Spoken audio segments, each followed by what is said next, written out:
Well. Hello, everybody. Media Ghoul here. We're going to be talking about something, very different today. I know, OMG, we're not talking about Arcane. What is going on? Oh, my goodness. Now, I have been, or was recommended to watch Blue Eye Samurai on Netflix. So I did.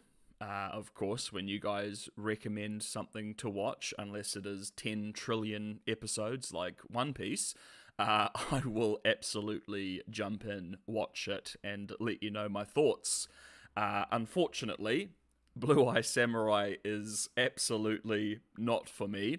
If it's for you, totally chill, but there were just, I guess, far too many pain points with the show for me to kind of happily watch it. I was, cringing all the way through it, unfortunately. But I got there, I finished the show, so now we can have a little bit of a chat about it. In all honesty, when I started, I watched pretty much every episode except the finale back to back within the same day. And then just, for whatever reason, could not bring myself to watch the end of it for an entire week. I don't know what it was. I was so off-put by the show, but I needed to finish it so we could talk about it properly. Last thing I want to do is go, oh yes, let's talk about the show. JK, I actually haven't finished it, and, just imagine if it became amazing in the final episode, right? Well, the reality is it does not. So that is the unfortunate reality there. But, I know what you might be thinking. Well, what exactly is the problem? What is very cringe? Well, that's why I put together an incredibly high budget and high effort cringe point for you guys, as per usual. So we'll go through a lot of little elements. Basically, the cringe point covers off some of the kind of core things and elements that I didn't enjoy, and when I mean like core and broad, I mean very broad. We'll talk about the characters, some of the elements that I thought were pretty whack with pretty much every character, unfortunately. And then we'll just go into some of kind of the pain points and nitpicks and stuff like that. Probably not going to be an overly long stream today, mainly due to the fact that when I'm talking about Arcane, because I've watched it so many times, I can just talk about it for days and days and days with specific parts of episodes and blah, blah, blah, blah. With this show, I literally, as mentioned, basically watched it one time and then, judged it from there, because I don't feel I don't feel this is a show that gets better on the third or fourth watch, right? But it's not all bad, right? That would be crazy. Not everything is all bad. So, and to be completely frank, it is rated incredibly well online from both users and critics. I think it's sitting at 97% on Rotten Tomatoes, which I don't really give a shit what the critic rating on Rotten Tomatoes is, but if you do care about that, then obviously that is incredibly high. So, let's jump into, first and foremost, before we just get all negative Nancy about things, let's talk about some of the positives, right? Because I think that's only fair.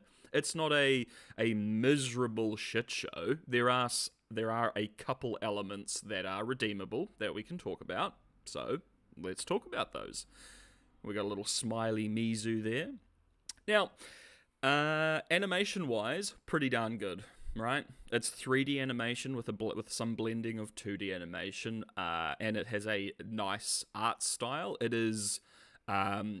It's a difficult thing to say it's a simple quote-unquote art style, but it is kind of simple quote-unquote 3D animation, but still looks very beautiful. So we've got here pretty darn good animation and style. Some beautiful frames and establishing shots, my goodness, some of the establishing shots of the villages, especially when it's snowing and stuff like that, are absolutely beautiful, especially for 3D animation. Absolutely gorgeous.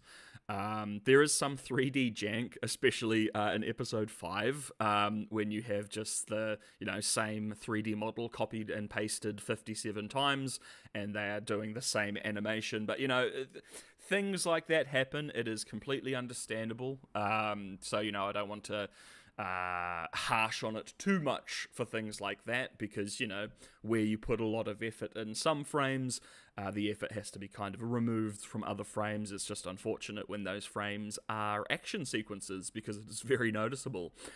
So a little bit of 3D jank, but it is very easy to watch. It's very easy on the eyes, again, especially for a Western-made 3D animation. It does have a bit of style. It does look pretty darn good in many places, especially during the action sequences, right?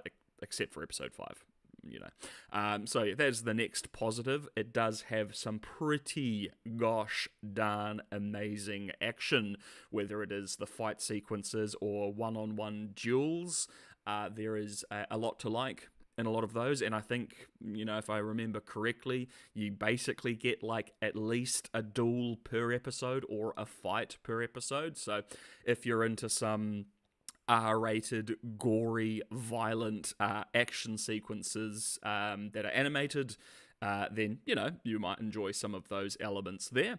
But look, I say amazing action aside from episode 5, because my goodness, holy crap, I believe that is the 1 verse 100 quote-unquote episode, if I remember correctly, and that was absolutely miserable. I don't know about you guys, but that was one of the worst fight scenes or sequences in the show, easily, bar none.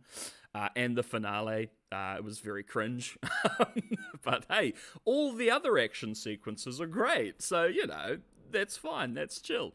And yeah, it can get pretty violent at times without feeling forced. There are R-rated elements of the show that feel incredibly forced, and we'll get to that. But when it comes to the violence, it very, again, we're dealing with some decent action, and it feels very natural, quote-unquote natural. When you smack someone in the face and rip their teeth out with your wooden practice blade, quote-unquote, it looks great. And yeah, again, it doesn't feel like gratuitous violence either. It's not hyper violent throughout the entire show. There are action sequences where there are really not a lot of violence at all. So then when you do get it, it's quite impactful, and it works very well. The next positive, that's it. Whoopsie. Sorry. So yeah, look, I gotta be honest. I have to be completely honest. That's it for me, at least. The show looks great. Really does. The animators did a pretty good job with it, especially with the budget that they had. So no hate there. The action is very good and very violent, but yeah, I mean, story, writing, characters, anything else? No, sorry, I can't say that I enjoyed anything else in this show. I was laughing when it was meant to be taken serious. I was cringing when it was meant to be cool. Yeah, not for me. But look, I want to be completely honest with y'all. I don't believe I'm the target audience for the show. When I was a human person before I became an undead creature, I was a male. So I don't think I'm the right person for the show because I had a pee-pee back in the day. Anyway, let's talk about the negatives. All right. And broad issues, very broad, is literally everything else, unfortunately. My apologies. So, the broad issues, again, very broad, the music choices, me oh my. What were they thinking? We will get into that. We've got a slide for that. But I could not believe what I was listening to sometimes. Some of the music is fine. Absolutely fine. Some of the most of the OST is perfectly fine. But my goodness, there is 3 music choices that jump out to me I had no idea what they were thinking when they went down that route. But here we are. Anyway, the characters, we have many slides to discuss the characters and the things I thought about said characters. So we'll go through those. The writing all around. Again, we've got many slides to discuss the poor writing choices, but look, it felt like the core thing for me is it was obvious that a bunch of Westerners, or namely Americans, wrote what they thought they would like to see in a feudal Japan setting, which unfortunately is kind of immersion breaking for me when you have characters that are living in feudal Japan who have the similar or same belief system and ideology of the average American person. It's like, what the hell are you smoking? Megan, how are we doing, Megan? Good to see you. I've never seen this before, but I trust your thoughts on this. Yeah, look, as I said, I don't believe I am the target audience for this. I think it's like a cool, quote unquote, again, it really relies on whether or not you think the character is cool. It's like a cool, quote unquote, revenge plot where the main character is this badass lady who is just absolutely bloody perfect at everything, and just wins all the time, even when she's been stabbed several times. She's just a boss ass bitch, right? And again, the violence, the action is very cool. So, maybe, Megan, if that is something that is up your alley, potentially. It just really wasn't for me. And, one of the majors is the writing, is the like modern progressive ideals put on this like medieval feudal Japan setting. It really stands out like a sore thumb. But hey, if you are, and this is for anyone, of course, if you just want to turn your brain off, watch some cool action and some pretty animation, then it might actually be for you. Like it's like the Arcane Season 2 thing of, people love it when they just turn their brain off and look at the pretty images and and listen to the cool music, right? But for me, and I'm sure yourself, Megan, you need a little bit more than just cool action sequences to kind of get you through a story. And yeah, the story ain't too flash. And some of these episodes are like an hour long, and there's 8 episodes, so it is a bit of an investment in time to watch it. But yeah, I would probably, it's hard for me to recommend, Megan, absolutely. Especially if, again, you kind of agree with my thoughts on Arcane Season 2, where it's missing a lot of its teeth, it's missing a lot of the beautiful, excellent writing from Season 1. If you need that like I do, then yeah, you aren't going to enjoy this. It's simple as that. Again, like, yeah, this bizarre progressive writing in a feudal Japan is kind of cringe. Again, I say it many times in these slides, it is clearly historical fantasy. It is not a grounded story. So it is chill that you do that because it is fantasy. But for someone like me, I need a little bit more thought put into your characters, especially in the setting and time period. Next, did we really need all that schmicky? My goodness. This is the polar opposite of what I was talking about just before in regards to the violence not being gratuitous and not being forced. Complete opposite when it comes to all of the nudity and the schmicky, because my god, it's like all over the show. You've got characters that are like set up as these like, hard villains, and then like you'll see them getting it on, and it's like, why do I don't need to see that. Like, why am I seeing the villain? There is a sequence which we'll get to when we get to his slide, but yeah, like they just go on like a tour of all the brothels, and it's like, why? I don't need that. Like, I don't want to sound like a prude or anything, but my goodness, like every scene you're seeing someone's cock, or you're seeing someone's titties, or someone's schmicky schmacking someone else. There is maybe two sex scenes that work for the story because the character is using sex and using sexuality to get what they want. So that works 100%. But like a lot of the other scenes, it's just like, here's some titties, guys. I hope that tides you by until the next fight scene. You know, it just seemed a little bit gratuitous for me. And then, yeah, interesting idea that should have been more grounded. It was laughable how fantastical it got.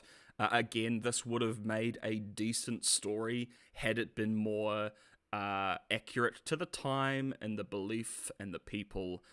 But yeah, it literally got incredibly fantastical. And when I say fantastical, I don't mean gremlins and ghouls. I mean, you've got a character, I mean, just like look at her on screen, right?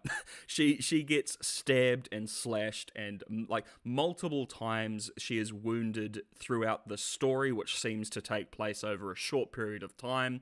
And she just like rests and is perfectly fine to fight the next day. Or whilst she is like severely wounded, will just go on to kill and beat all these other people, right? And it's just like, okay, look, you can be a good fighter, but if you get stabbed in like the shoulder right next to your heart, you're kind of done, son. Like, you're not dead, but you ain't fighting. Like, it's kind of, it becomes incredibly fantastical in that regard. And of course, with everyone's opinions and mindset is very whack. Very, very whack indeed. So let's have a quick chatty, wetty, ratty about the music choices, because, yeah, this is incredibly cringe. I don't know, again, what they were smoking. Maybe this was just them being like, look, they put these music choice, like these songs in to be like, look guys, don't take the show too seriously. Maybe that was the point of them, because it just destroys any immersion that you've got when you hear these kind of things when you've got a samurai quote unquote rocking around feudal Japan, right? So in episode 1 there is a literal "it's a montage" music, which was a huge red flag. Doesn't feel like the right story to have strange modern meta things like that in it, and it was incredibly meta. It was a montage with, it's a montage style music, and not like a type of song that was created for the show. Literally, I don't know the name of it. I couldn't be bothered looking up the name, but it is like a pre-existing song that is used with montages all the goddamn time. So it was very cringe, very meta, very unnecessary. Again, it wasn't immersion shattering. It was more like a red flag of like, what are we doing here? Like, is this meant to be funny? Is this meant to be comical? And it's like, hey guys, as I said, don't take the show too seriously. This is not the type of story or plot that needs comic relief, which we'll get to with a particular character, but it's very unnecessary, But we get straight into absolute immersion shattering, which is twice, they play "For Whom the Bell Tolls" by Metallica. And it's during like a castle, like she's trying to infiltrate like this castle, and she's slicing down people with her blades, and for gosh darn whom the bell tolls by Metallica plays. Now, I do want to quickly say, the song is good. It is a cover that was made for the show, so it's not literally Metallica playing the song, but it is that song, right? So it is a good cover. It sounds good, but it's just like, why are we playing a Metallica song in this show that is set in the 17th century in feudal Japan? It is so whack. It is so unnecessary, and it is super immersion shattering. You have a composer who made music for the show. Get them to compose a soundtrack. Just let them make some music that is fitting for your samurai badass protagonist when they assault what basically amounts to Takashi's castle in real life, right? Like I could not, but I was laughing my ass off when like the first two notes, of "For Whom the Bell Tolls" plays, because you know, if you've heard the song, you know the song as soon as you start hearing it. And yeah, it literally just completely pulled me out of the entire show. And again, it played once, and it's like, well, okay, one time, I guess I can put up with that. It's silly, but whatever. But then it plays again later on in the episode. It's like, oh, okay, then I guess that's what we're doing. Gosh darn. And then, me oh my, they have like this whack, bizarre James Bond intro sounding music.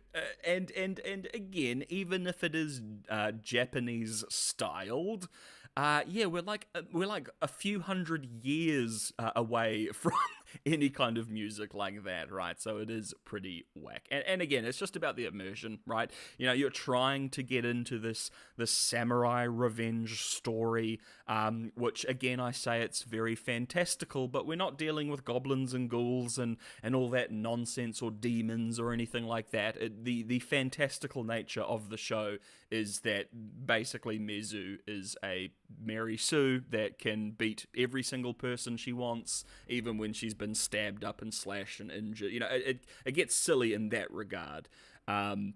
So you're trying to have this quote-unquote grounded, it's not, but quote-unquote grounded story and revenge plot. And then, yeah, you have Metallica playing. You have this James Bond intro song playing during, like, an action sequence where she's tripping out and fighting zombies.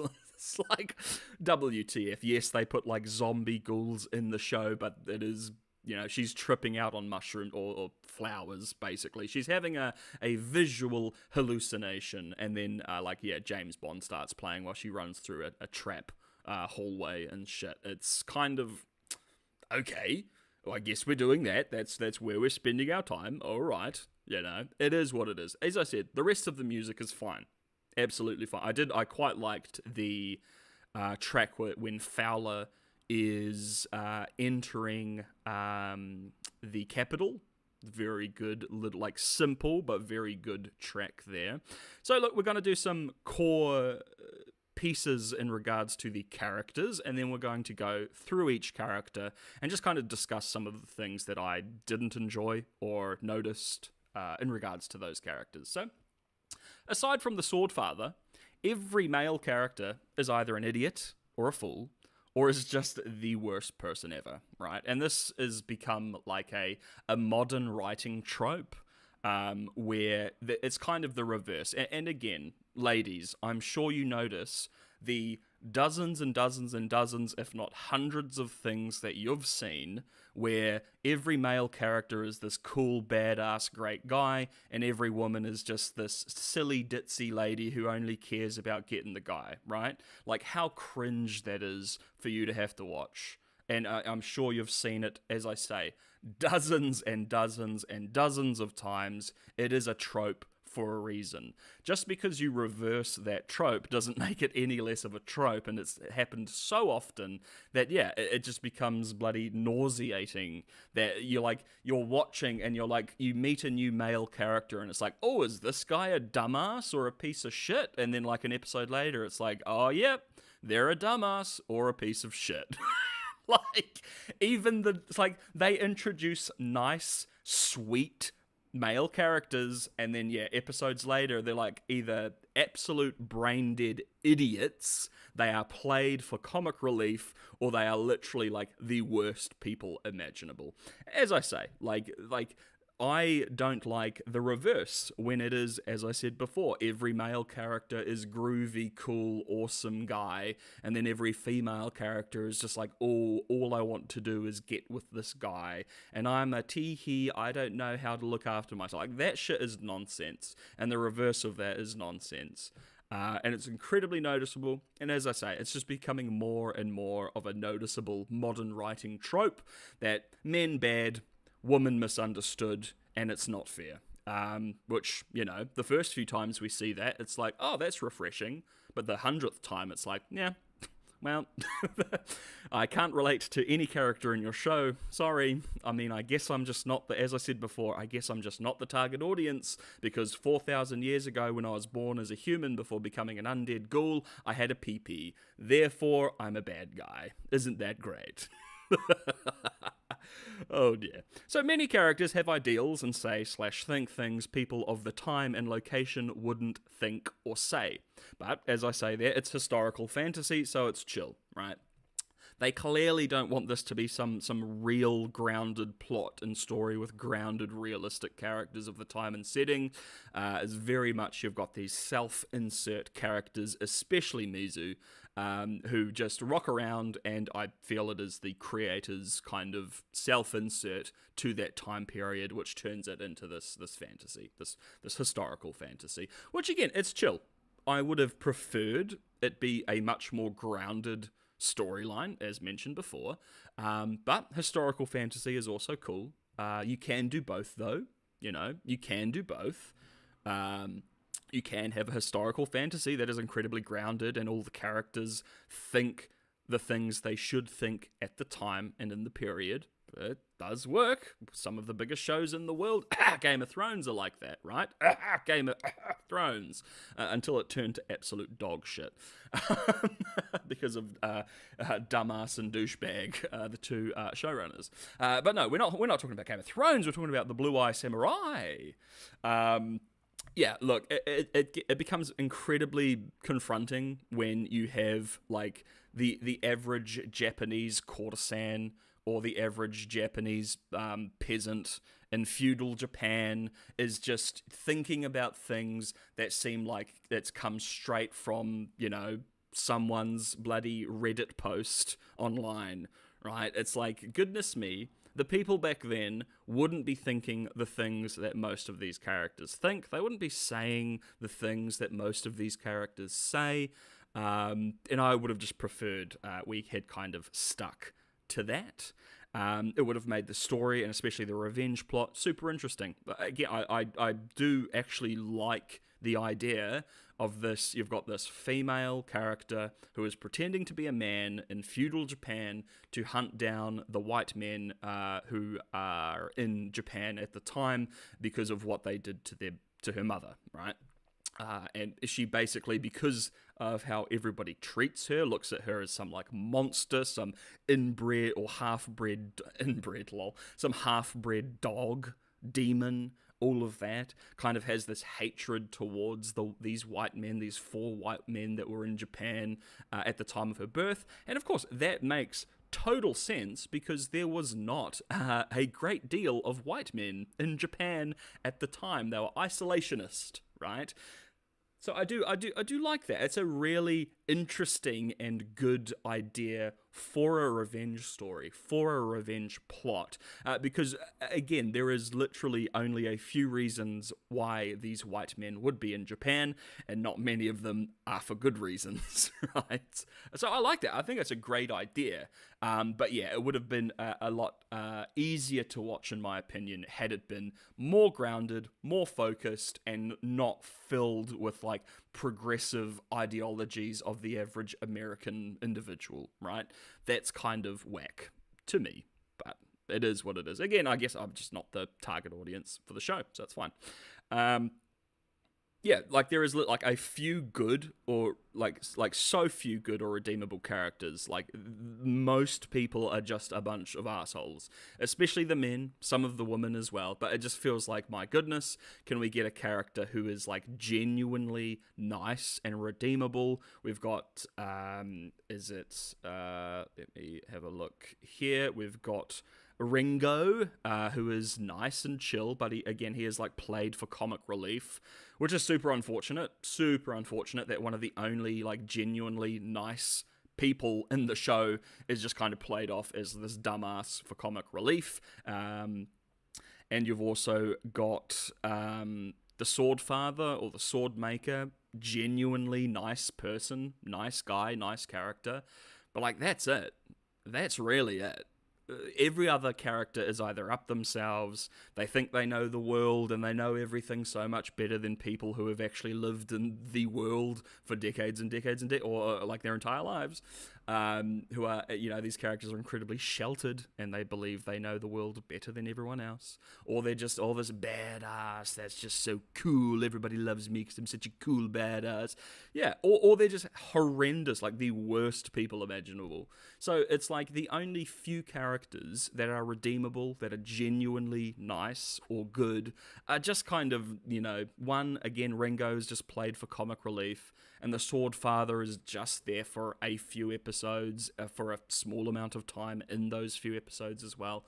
So it's super unfortunate. But again, there's no character that strings me along that makes me go, well, I don't like these characters, but this guy or this girl, I really like them and they're really interesting. So it kind of keeps me floating by. No, every character they introduce, again, they constantly do this is a cool guy, JK. 5 minutes later, they are literally the worst human being imaginable. It's like, oh, okay, can we have someone that I can bloody relate to, please? Please. One moment, let me grab some water.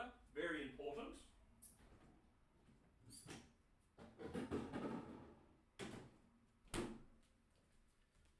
Very important to have the water available and close. Make sure to have a quick sip of H2O, everybody. Stay hydrated. Oh yeah, stay hydrated or you'll turn into a feral ghoul like me.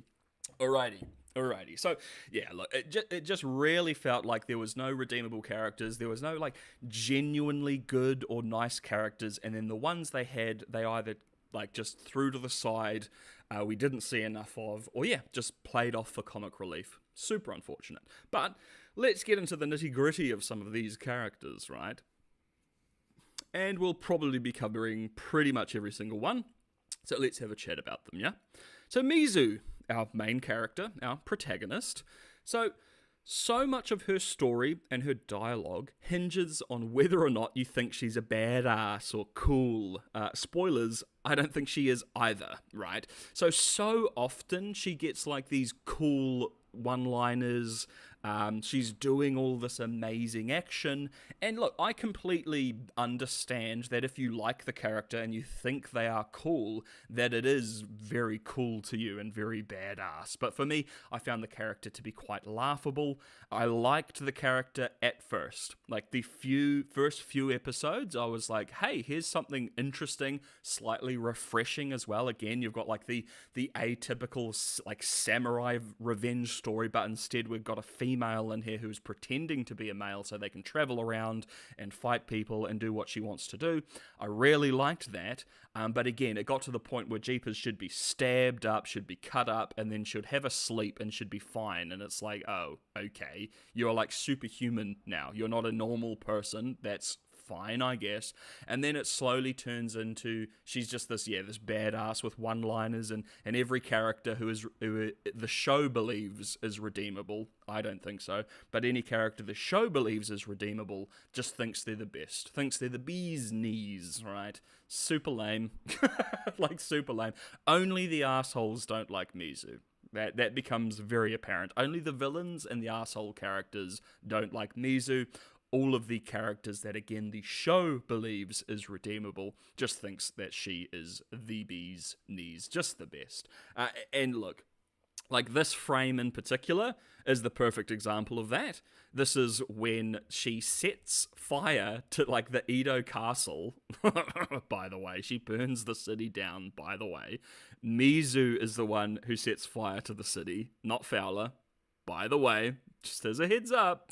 And she stands up mid-fight with Fowler when she's been injured, and Fowler's like, oh my god, oh good heavens, oh wait, he's Irish, so he's like, oh, diddly-dee potatoes, that's the craziest thing I've ever gosh darn seen, and then he runs away like a little pussy bitch.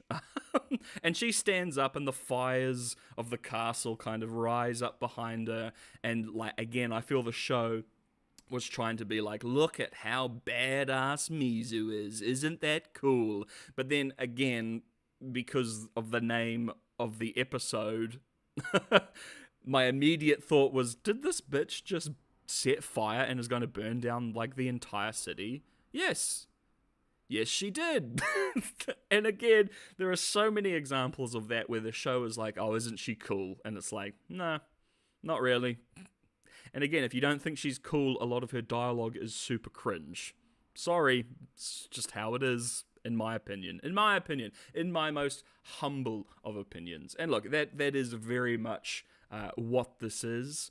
I'm sure that, again, it has rated so well, like it has rated incredibly well online, that there has to be a huge audience for this. And that's, understandable. My assumption is that you guys are more of the target audience than someone like me.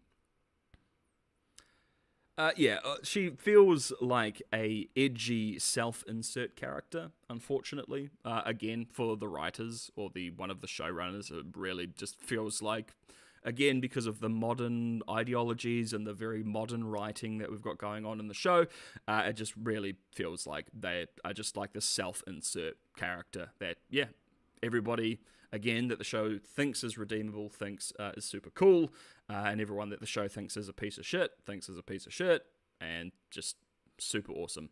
Able to just fight anybody, beat anybody, is the best swordsman. No one can possibly compete. Doesn't even get close, darling. She looks, look, this is a half and half for me, because I do put, look. She looks and sounds like a woman, which is fine. I just hoped at least one person had picked up on the disguise. Like Madame Kaji couldn't see through it, which I thought was crazy, right? Like, the voice actress, I don't want to sound rude, but the voice actress doesn't, make her voice masculine. So it just sounds like a woman speaking the entire show. She looks feminine. So it is crazy to me that not a single character just kind of like side-eyed her and was like, can you say one more? Especially the madam. I feel like someone who deals in flesh, who is a brothel owner, should be able to pick up on like she should know men so well. She should know women so well. But again, Mizu is just the bomb, so no one can see through the disguise. Even when Mizu is like pinning down and straddling Tagen or Tagan. Like, there isn't a moment where he's like, where's your dick and balls? You're like sitting on my lap. You're straddling me, basically, while you're pinning me down. Where's your... Look, the only character that figures out that Mizu is actually a woman is Ringo, because, he stumbles across her bathing and sees her naked, right? It just seems like, my goodness, we could have either, two things, done a slightly better job at hiding her gender, whether that's through, better voice acting or better character design, whatever, or we could have had the exact same situation and just had one character, just one. Again, I put Madame Kaji because I feel like out of all the characters that Mizu meets, she should have been the one to kind of pick out the fact that, she is not who she says she is. But, yeah, again, Mizu is just so good that no one can see through her disguise, which, again, is fine. There's probably a lot of creative work that would need to go into the fact that she is successfully, constantly pretending to be a man. And historically, let's not be crazy here, historically, that is the case a lot. There were many women who pretended to be men successfully throughout most of, if not their entire lives. There were women that successfully pretended to be a man so well that they were the Pope, right? They were the literal Pope because they were so good at hiding their identity. There are people who believe like there were royal members, queens and kings that were actually men or women, So there's historical precedent for this. Absolutely, absolutely. But even individuals who were so successful at hiding their gender got found out, right? And yeah, it was just unfortunate that we did all of that setup for this particular thing, which again, as I said before, I really like. I really like the idea that you have this quote-unquote average samurai revenge story, but you flip it on its head and it's a woman hunting down potential fathers who has to pretend to be a man just so she can travel around and so she can actually fight and be respected and be shown honor, etc., etc. I really like that idea. I just wish it was executed a bit better, we'll say.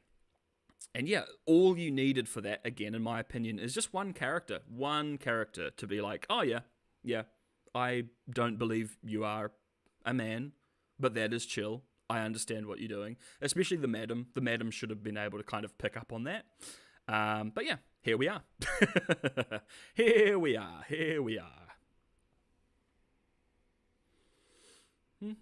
Pinsum, how we doing? How we doing? I think the concept is good, yeah. I think it could be executed better, like you said. Yeah, again, it's a great idea. It's just unfortunately falls a bit flat on its face through the execution. I completely agree. And it was an interesting idea as well, an interesting dynamic. And you know, I do like a badass lady. Arcane is one of my favorite shows, or season 1. I like a badass lady, all right. And I can definitely get into it. It just has to be a little bit more believable, right? I believe Vi can 1v1 men. I believe it because she is a boxer, she's a scrapper, she's a fighter. We see how she's trained and everything like that. I get it. I believe it. Mizu, however, her training regiment is watching people do techniques, not being taught them, watching them, and then training as if just seeing the move is enough, right? When, you know, there could be literal things down to how you hold your hand, how your stance is, how your balance is, where you keep your weight. Like, there's so many elements that you can't pick up on just by watching someone do a move once. But Mizu, unfortunately, picks up on just everything and is just absolutely amazing at it because she watches people do it and then trains against a bloody fence. You know, it's like, okay. And these are people that have been, like, training this one technique their entire lives, by the way. Yeah, so we've got there is the best sword fighter. Can beat up people while injured, tripping, greatly outnumbered, all because she watched people's moves and is very angry. Yeah, I find that a little bit whack. It works for characters like Guts and Berserk because he is a huge dude with a huge sword, and all he has to do is swing his sword around and it cuts through people like butter. Right? It kind of worked when Mizu had her meteor sword, because my assumption is that sword is just like disgustingly sharp and incredibly strong. So it's like, even if she's not exactly the best swordsman, her blade, her tool is what kind of allows her to just whip all of these people without too much thought. But that is not the case either. In the show, somehow, she can take a knife to the shoulder or...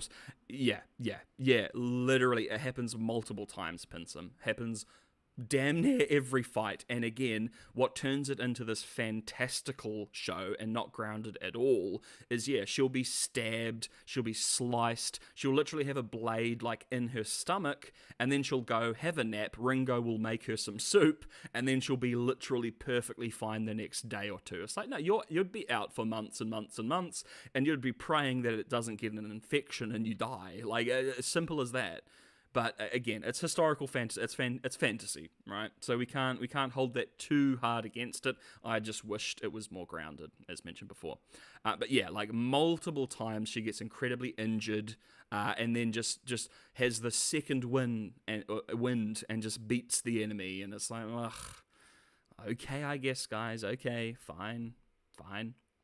But yeah, I do not enjoy the idea, as I've said, that she, just watches these techniques who some of these individuals have spent their entire lives perfecting, and then she just can do it. Like, that's a little bit whack.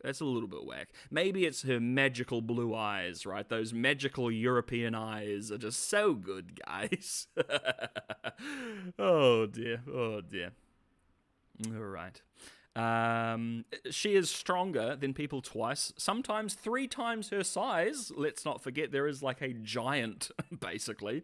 She is stronger than people twice, 3 times the size of her. She one-hands the giant's weapon with the same ease as he does, which I was hysterically laughing at that point. Like, I could not believe it. Like, the giant swings his bloody, whatever the name of his weapon is, and she picks it up and holds it with one hand with her sword in the other. Like, dude, you have this giant who is basically uber strong. You show that to be the case with him. He just grunts and groans, doesn't say much of anything. But then bloody Mizu can pick up that same weapon that he swings around with ease and use it. It's like, Why? What? That is absolutely whack and crazy. To me, again, you can have Mizu a bit buffer, right? She's pretending to be a man. Have her buff. Have her strong and muscly. And then half of these things wouldn't be... Oh my gosh, I'm so sorry, guys. People have just shown up at my door. Give me a few minutes while I tell them to go away. How dare they interrupt this beautiful stream. All right, give me a few minutes, guys. Sorry about that. I'll be back.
All right, sorry about that. Okie dokie. So, back to the Blue Eye Samaru. Righto. So, yeah, look, it gets a bit crazy and incredibly fantastical to me when a spindly little thing, male or female, just absolutely whips people twice their size. It's like, it's the Tom Cruise thing, right? Like, here's a short little scrawny dude and just, somehow he just fights everybody that is 10 times his size, right? Like, that's frustrating. It's frustrating here as well. Again, you have the perfect opportunity to have her be a little bit more masculine. She is pretending to be a man, buff her up a little bit, and half of these things wouldn't really be an issue for me, in all honesty. But yeah, it just seems like, you've got this tiny little thing who just whips everybody, is just stronger than everybody else. And instead of having her, she's not very strong in regards to her physical strength, but she's incredibly dexterous and a really good sword fighter. No, she brunts up with the rest of them, with everybody else, which is, a little bit whack to me. So she should be dead. Let's be completely frank and beans here. She should be dead. The amount of time she's been injured by the gods. I'm sorry. Again, if you like the character, totally chill. It's fantasy. Totally chill. It is what it is. But for me, Mizu should have bled out, should have an infection, should not be able to win half the fight she does, because I guess they just want to up the stakes, up the ante a bit. OMG, oh my gosh, she's injured. How is she ever going to get through this? She just does every time. No problems. Or she has someone else just show up and save her every time. It gets a bit much for somebody like me. For some feral ghoul like me, darling. Yeah, and this is kind of an interesting thing they did. So she had an interesting revenge plot, but it sours when we find out her mother, in quotation marks, is just the worst. Quite literally, the worst. You've got this stuff where it is, she wants to avenge or avenge her mother and take revenge upon these 4 white men. Simple, easy. It works. And then halfway through the show, we are reintroduced, or sorry, like we see throughout the show, especially when she's younger, that her mother is dead, potentially killed, and then her house burnt down because of who she is. She's a half-bred dog, demon, feral, blue-eyed, feral creature. So the revenge plot makes sense. It works. And then, turns out, actually, I didn't die. I pretended to die because you know what? I just think it would have been much better for you to live as an orphan on the streets, small dear child. Like, oh, really? That is horrendous. You just literally, and again, I will put it out there. Her mother is in little quote marks because it's not actually her mother. We find that out. So it does make the revenge plot better because it's like, well, your mother did actually, she was killed by one of these white men and you do have to avenge her. But Mizu didn't know that until right at the end. So throughout the story, when we aren't in the flashbacks, she is on this revenge plot to avenge this absolute piece of shit woman who is horrendous. Again, literally just ditches the small child, lets them be raised on the streets basically, because she's like, I don't want to deal with this shit anymore. I just want to go be a hoe on the bridge and make some money and smoke some opium. Like, oh, yes, I'm going to avenge you. And again, we get her saying the words, I will avenge you, mother, after she finds out how much of a piece of shit she is. And after we, the audience, find out how much of a piece of shit she is. So again, it kind of sours the whole narrative. Again, it's not actually her mother. Her mother is needed, like the revenge plot still makes sense now after the finale, but Mizu, again, didn't know that until Fowler told her that. So she was trying to avenge this horrid piece of shit, who, let's be frank and beans here, she's a courtesan, so, what if one of the white men just used her services and she got pregnant, and then she's on this murky revenge plot instead of one that is just solid and makes sense.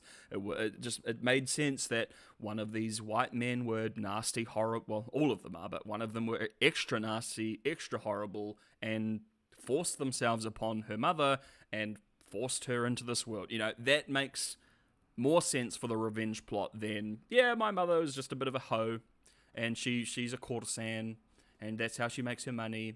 And, maybe it was actually consensual, quote unquote. Really soured that whole revenge story for me. And that was the only plot going on, really. Let me get some air going in here. Let me get some air going. It's getting a bit hot, getting a bit heated. Oh, like the castle in the finale that Mizu burned down and ended up burning down the entire city. Thanks for that, Mizu. What a hero. What a hero you are, babe. My god. Anyway, next character. Taijin. Generation? Anyway. So, yikes. Wannabe Zuko arc without the arc. I mean, it's like, I hate you, Mizu. And now, actually, Mizu, my honor doesn't allow me to kill you. Actually, Mizu, you're not so bad. Actually, Mizu, I hate you. Actually, you're not so bad now. Actually, you're terrible and I want you to die. Actually, my honor forbids me. Like, bro, it's just, the flip-flopping is crazy enough. But yeah, it's literally just like, I'm your rival, I'm your antagonist, and I become kind of good, or at least on your side, right? Which happens immediately and then flip-flops 57 frickin' times throughout the show. Insane. They set him on an arc and they didn't actually include the arc. It was all just honor and then, I guess you're doing the right thing. Actually, you sent my missus back to her father? So I hate you now? Bro, Taigen is brain dead.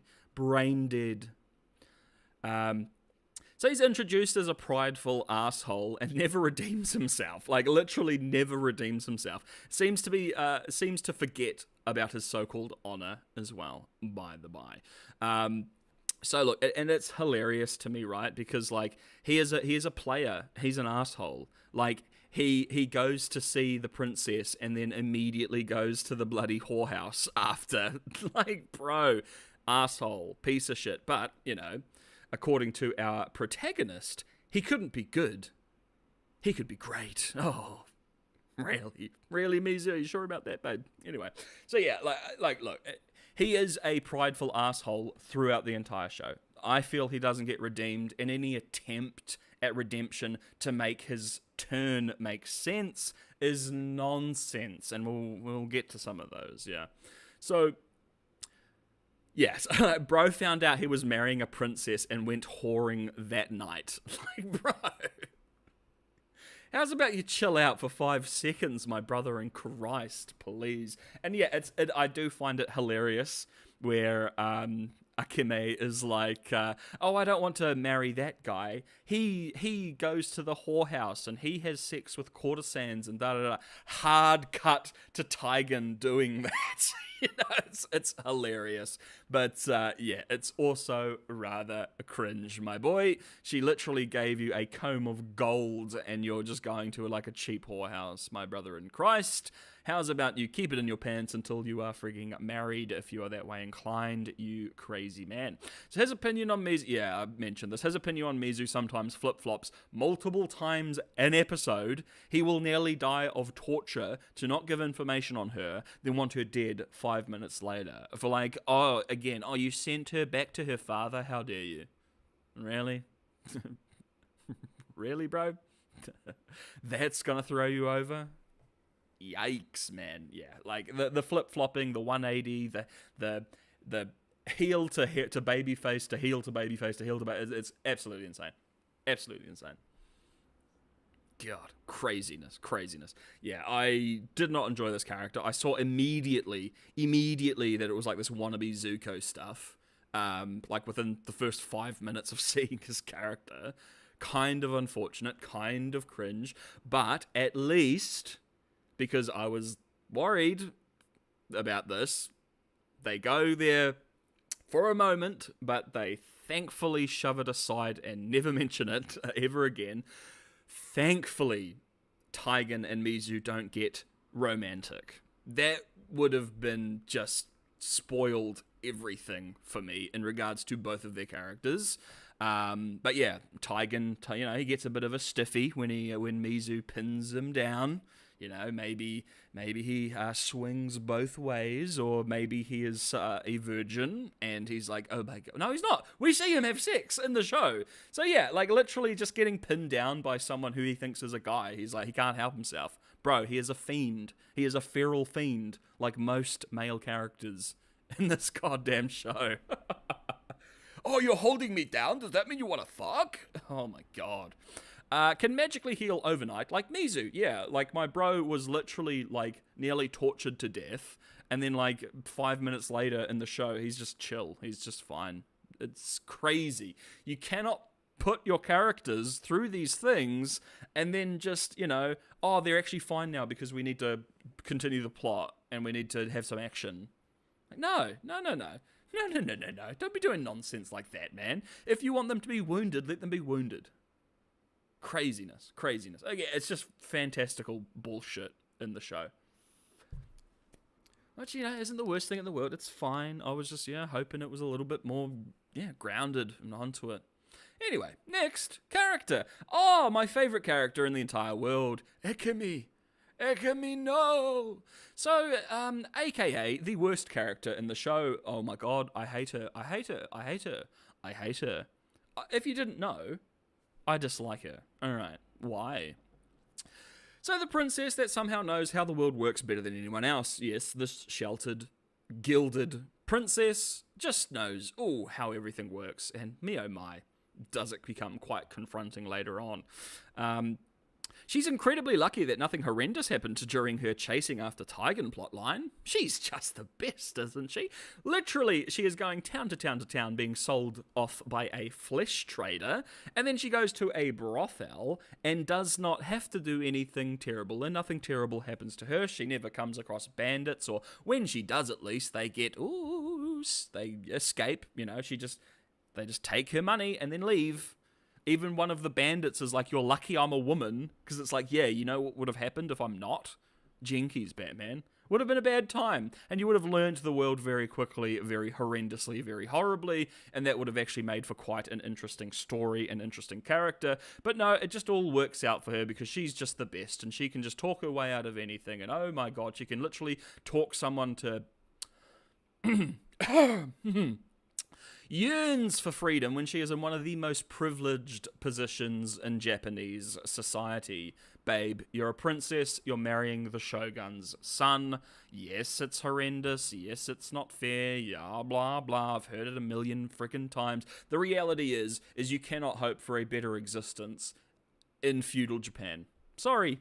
That just is what it is. It is much better to be a royal, to be gilded in gold, than it is to marry just the average peasant because you have to, because you don't have the choice like every other bloody person. Akemi, it sucks that you have to marry a guy, but you know what's worse? What's worse is when your liege lord has a spat with someone and then you get sent to a battlefield to die brutally on a field of war. That sucks too, babe. One of the core themes of the show, and it batters you over the head, is that back then, the woman's role in society was incredibly unfair. Basically, you were a wife or you're a courtesan. Yes, completely agree. Super duper unfair. Super duper unfair. Also unfair for the average man, who is two choices. Well, one choice actually. They can either be a peasant and be a farmer and then die on a battlefield, or they can be a soldier and then die on a battlefield. How wonderful is that? The average individual had a shit time back then. It was only people in royalty, lords and politicians, etc., who had a great, gilded, beautiful life. And Akemi, baby, you're one of those people. I'm sorry if it's a bit harsh, but I despise people, like characters that are like this. And what's worse is it would have been fine had she learnt a lesson on her little bloody chasing after Tigan plotline. But no, she doesn't learn a lesson because she doesn't need to, because she's correct. Cringe, man. Cringe. Let's have a show for once. Yeah, let's have a show. Well, actually, Game of Thrones does it quite well in regards to, yes, the woman's role is pretty horrendous and it sucks back then, and it absolutely does, but so does the male role. Like, the average person's life is kind of lame. Like, you toil the fields, and then your liege lord loses a game of paper, scissors, rock to someone, and then they go to war with each other because it's war season, and then you die bleeding out on a battlefield because your armor is made of paper. Like, bro, let's be frank and beans here. It sucks for most people, unless you're born into privilege, like you, Akemi. You dense bitch. Oh, I hate her. Oh, I hate her so much. Anyway, doesn't learn a single lesson or go on any arc. She's just right and great and perfect. Yeah, again, if you can't tell, not a fan. Okay, has the courage to talk a man to, you know the scene I'm talking about, and stand up against trained warriors with a blade. Yeah, the princess. Yeah. Never once been taught the ways of the blade. Absolutely fine. Can stand up against soldiers that do that as a profession. And she has such a silver tongue. She is so intelligent as well that she can talk a man through poetry into submission, let's say. So it's whack, man. It's absolutely whack. Again, at least with Mizu, at the very least, her thing has been making blades and training with blades. At the very least, Mizu has that going. Akemi, though, she is, a privileged princess living in feudal Japan. What sword training do you have? This is very much modern progressive nonsense. We did have female warriors in feudal Japan, but they were generally the peasant class females. They weren't the lords and ladies. They were the peasant class that sometimes had to fight through due to uprising and stuff like that. Yeah, kind of whack. Kind of whack. You know, maybe she's trained in a blade, but not multiple. It's all very stupid. Just random. Yeah, that's like, I was laughing my ass off in the finale. She just randomly framed as villainous in the last few minutes of the show. Oh, it's hilarious. It's actually hilarious. Like, I hated her anyway, so I just thought, oh, that's great. Let's make her like a hateable character because she is the worst. Oh dear. Oh dear. It's all very cringe, really, guys. It's all very unfortunate. But again, look, it is what it is. What are you going to do? Complain? Make a live stream bitching and complaining about it? Yes, that is what I'm going to do. All right. Let's have a look here quickly. Beautiful. We have someone who has not enjoyed the subject matter because they have unsubscribed. Oh, brilliant. Anyway, yeah, I thought that was hilarious. Like her standing in front of the burning castle, being like, I want a decision, and I'm going to stay, and I'm going to kill everybody. No, okay, babe. Fowler! Oh my god. Constantly talks about how the British Empire is the best at killing and war and blah blah blah to the people living in feudal friggin' Japan. Well, that's very cringe, Fowler. You're literally talking to a warrior class society. Yeah, with samurai who are lords. And you're going around, oh, us British, you know, we're the best. We export murder and destruction, and oh, we make the best weapons, and oh, you know, we're just the best in the world. And it is absolutely hilarious because he is telling that to Japanese people living in feudal Japan. I think they know a thing or two about this, Fowler, my brother in Christ. I think they are well aware of how to conquer, invade, kill, and enslave. They've been doing it for quite some time. It's literally, their society is revolved around that. It is a honor-based warrior society. Holy crap. Fowler, my brother in Christ. Oh no, actually it's the greatest export out of freaking the British Empire. Oh, Fowler, you suck, bro. You're such a loser. Oh, God. He's a pretty lame villain. Okay, with a very lame end. Yes, spoilers.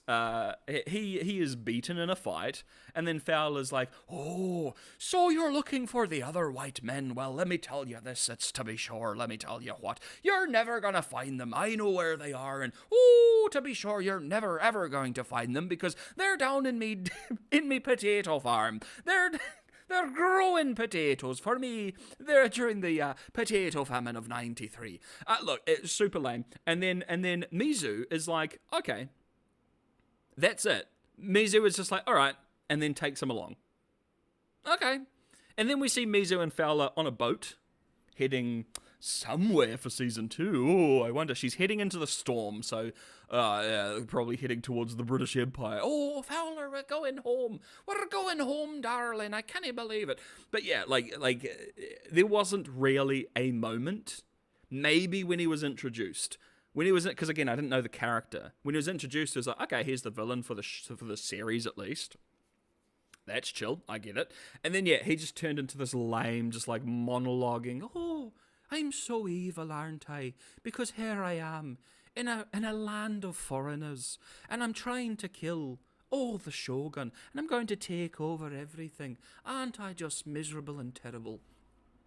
Fowler, you're lame. Seriously, bro. And again, I just think it's super good. You might not know this Japanese samurai lord, but we're very good at killing people. Yeah, so are they.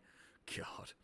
So he's set up to be a good swordsman. Yeah, this I couldn't believe, right? So he's set up to be a good swordsman to have a miserable final fight. Like, there's the time where he slices the flower, right? And then, what's his name? Hiji, Shindo, Hiji, the other villain, wears the flower, and then Mizu sees it and is like, whoa, oh my god, what swordsman cut this flower? Oh my god. the cut is so beautiful and perfect. Oh my god. And then it just doesn't go anywhere. Like, for that, like, that sets up to me that, oh, Fowler is an incredibly good swordsman, and Mizu can tell that literally from a flower being sliced. But then, yeah, he just, you know, blocks and blocks and then does a bear hug and then he loses. Like, it's kind of lame. You know, it would have been interesting if you had this Mizu, who is trained in the art of swordplay in Japan, with fighting against Fowler, who is trained in the art of swordplay in the British Empire. Two very, very different styles of fighting and combat. It would have been at least interesting to have those two, like, elements. Like, you've got these two clashing empires shown through swordplay. That would have been cool. But no, he's just like, I'm going to, oh, you're here to fight me, are ya? Oh, well, I'm going to give you a big hug, and I'm going to go tee-ta-ta-ta-tee-ta-ta, and then you're going to stab me, and I'm going to go, oh, shit, and then run away like a little baby boy. Ugh, super lame. He also, like the brain-dead idiot he is, because he has a pee-pee, openly explains his plan to kill the shogun and take over Japan in a random brothel surrounded by people. My brother in Christ, Fowler. What are you doing? You are surrounded by people getting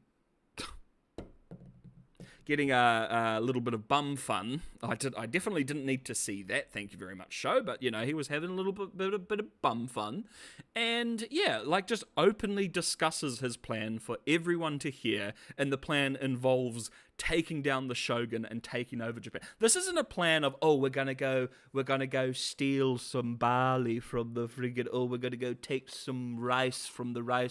Like, literally the plan that involves taking down the emperor, basically, the shogun, and then also taking over Japan. Like, bro, you don't think a single person in that room is gonna be like, my code of honor makes me want to tell someone about this.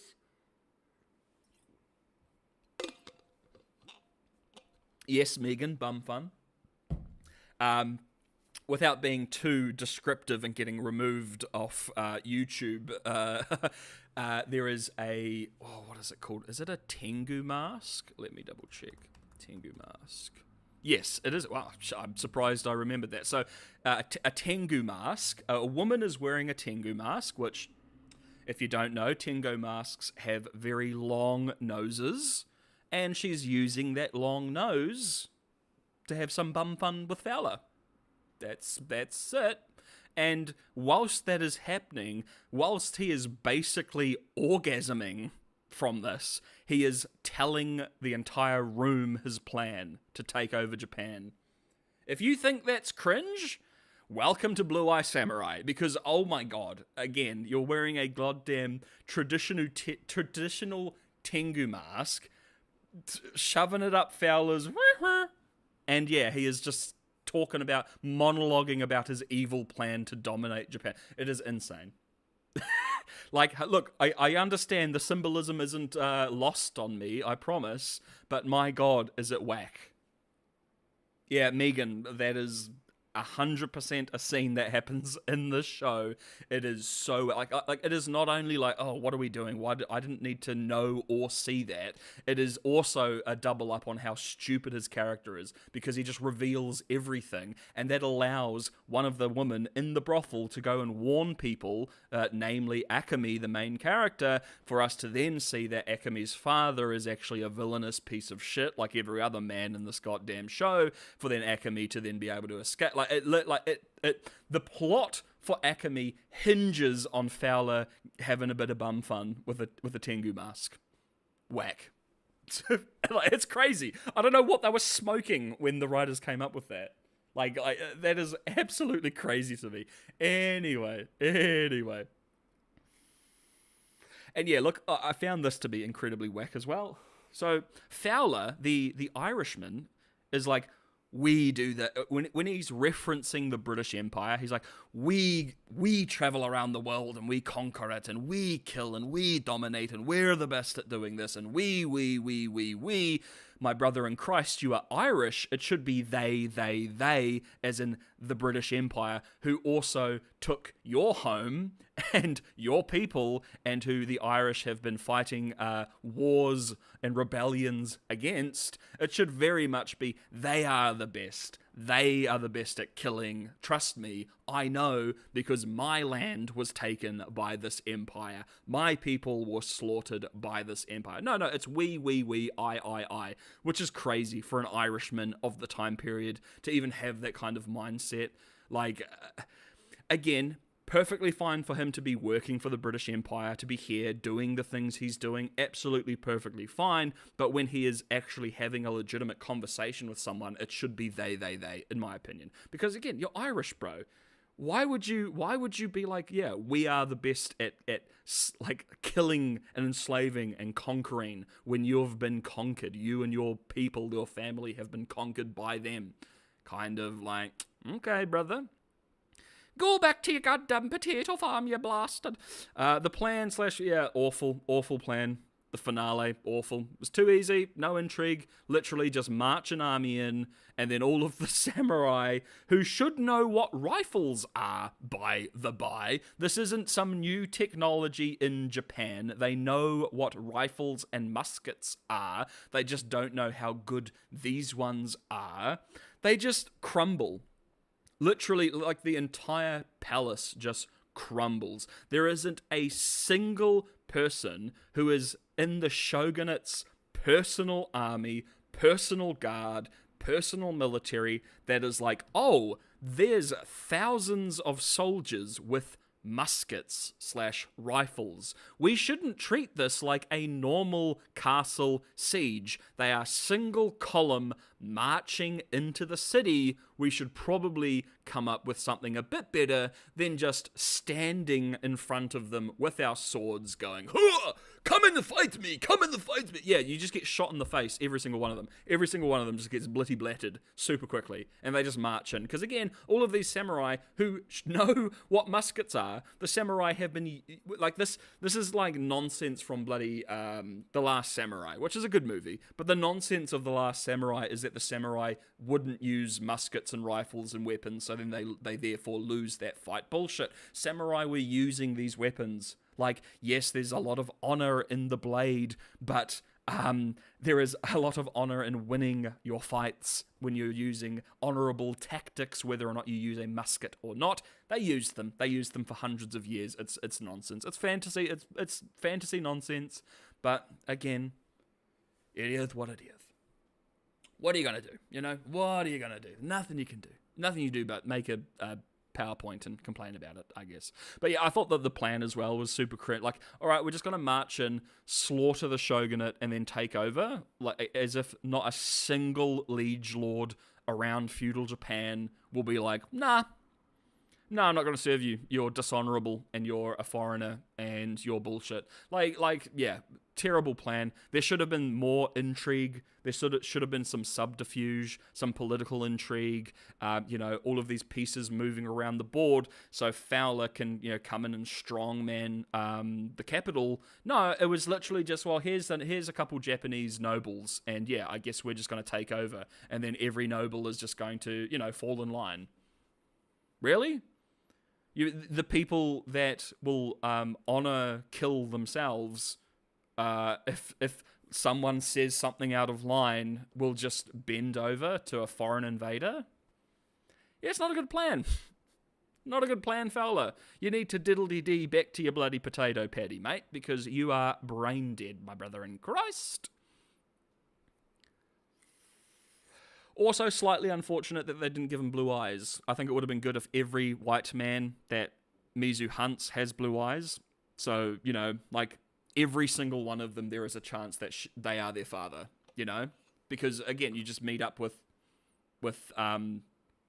Fowler, and it's like, oh, probably not.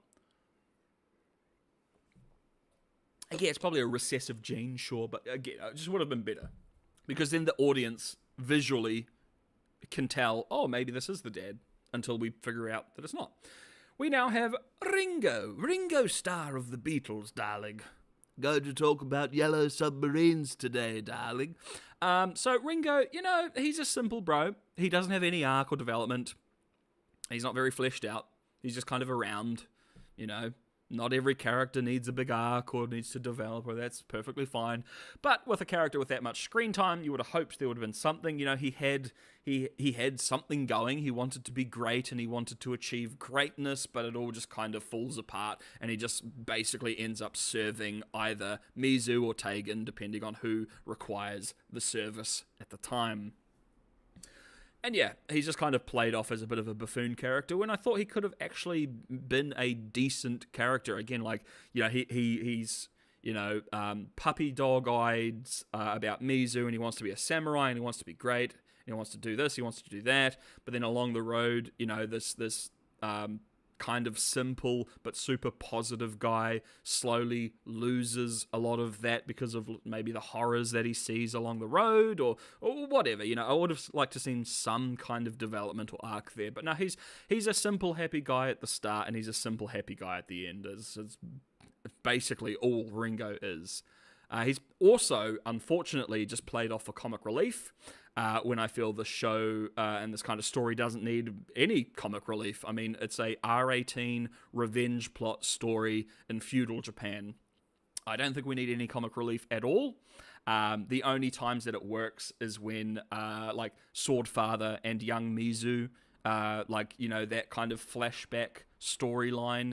It works because Swordfather, you know, there's these little bits of comic relief there, but it's also like developing Swordfather or the Swordmaker as like a father figure for Mizu, and that works. But with Ringo, you've basically got a guy who just rocks around and goes, "Oh, peaches, oh, samurai, oh, shogun, oh, noodle." Like, he just like, yeah, that's basically Ringo's character as he goes, "Oh," and then says a word. Like, that's the bro's character. And then he's just like there so like other characters can be saved when they need to be saved. It's super unfortunate. He also forces his way into the plot very unnaturally, in my opinion. Like, Mizu just walks into his noodle shop and then slices someone's hand off or fingers off, and then he's like, "Oh, I'm gonna follow that person just because." Why? You know, he's an outcast. I'm an outcast. Seems like it'll be a fun time when, yeah, the reality is it's kind of forced. And yeah, like Ringo follows Mizu, and Ringo is like, "I want to be a samurai, can I follow you?" And Mizu is like, "No, go away." That should have been the end of it.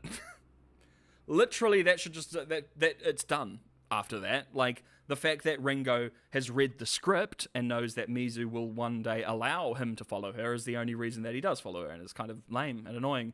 And Mizu doesn't seem like the type of character that would just drop kind of all of these walls that she's put up literally since she was a child to kind of let someone get close like Ringo. Anyway, let's chill. He's pretty much like a nothing character. Like, I don't have a lot to say about the boy. It's cool. I like the idea. You know, he lost his hands, I think, through childbirth, or, you know, through a birth defect or something like that, and he has to utilize these tools that he's made, so he can make noodles, and he can fight, and he can da-da-da. That's a really cool idea for a character. Again, pretty fantastical, but decent enough, I guess. We then have Mikio or Mikio, or I don't give a shitio because you're just a loserio. Yeah, I really enjoyed this subplot. I don't know about you guys, but I really, really liked the marriage subplot. I thought it was nice and very interesting, and it was super interesting to have Mizu, who has basically pretended to be a man her entire life, be forced into this womanly role. It also doesn't work because she just performs quite well. You know, I've got a point about that, so we'll talk about that later. But yeah, look, I really liked the subplot, and for me, it was like, oh my god, finally we have a male character who seems just like a okay, normal, decent human being. Like, my god, finally, he's not played for comic relief. He's not an idiot or a fool. He's just done something wrong in the past, which we don't exactly know what it is, and therefore he has to marry a blue-eyed person. But yeah, he literally is just like, I'm not going to like force myself upon you.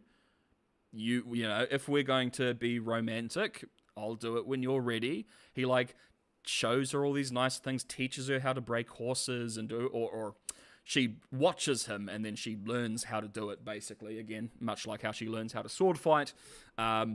But yes, oh my god, finally, like a decent bloody person, a decent human being in this goddamn show. And then, well, my oh my, by the end, he is just a wank stain like most other characters in the show. Why? Well, you know, he's a super chill dude until his wife, who he has been respectful to and seemingly genuinely cared about the whole time, the whole time we've seen him at least, she beats him in a fight, and then he 180s immediately. I'm not talking he sleeps on it. I'm talking immediately. He loses a fight with her, and it's a playful, fun fight that is, you know, almost sexualized in some fashion, which works. It's a husband and wife, so it works. And Mizu at this point has genuinely fallen for this guy and has genuine feelings for him. So it's a really nice sequence. And then, yeah, he literally stands up and he's like, "Oh, get off me, you freak, you're a monster." Like, bro, like, you've been together for months and months and months, I guess, at this point. You have finally kind of, like Mizu has finally opened herself up to him, and they get romantic. He doesn't force himself on her. He doesn't force her into doing it. He doesn't complain when she can't cook. He just kind of laughs it off. Like, he is a chill guy. Absolutely. And then he loses a fight, and oh no, his fragile masculinity. Yeah, bro, I've never seen that before, yeah?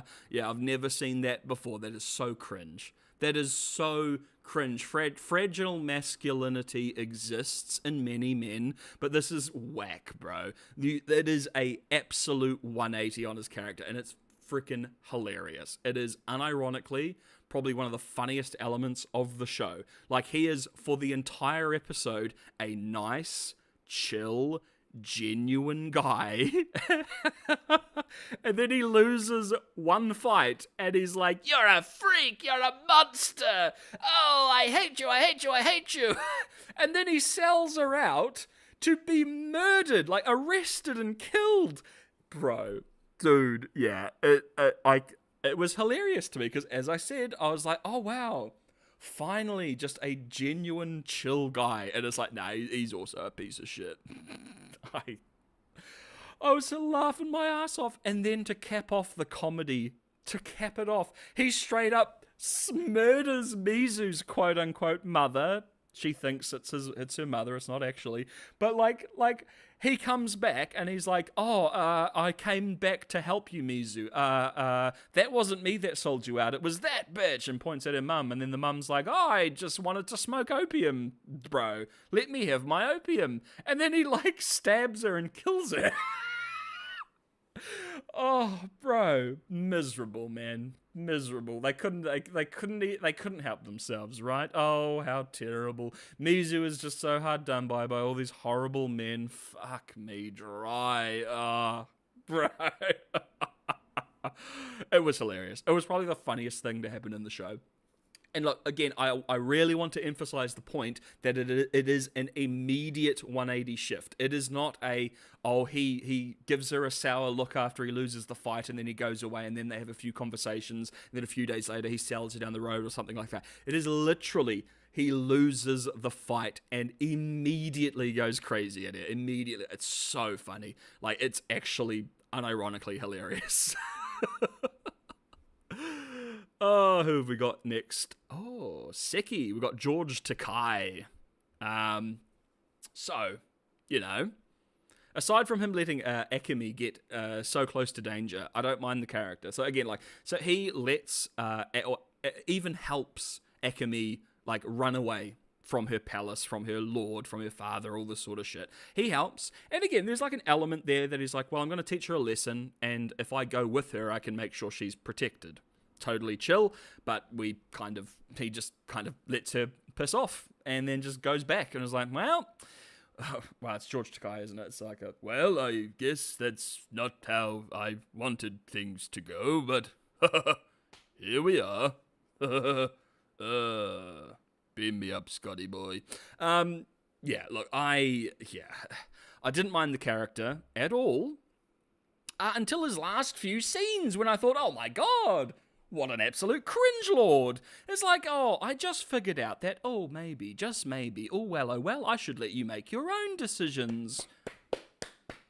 Wow! What a revelation you have right before you get blattered, old chum. Like, my goodness. My goodness. I raised you.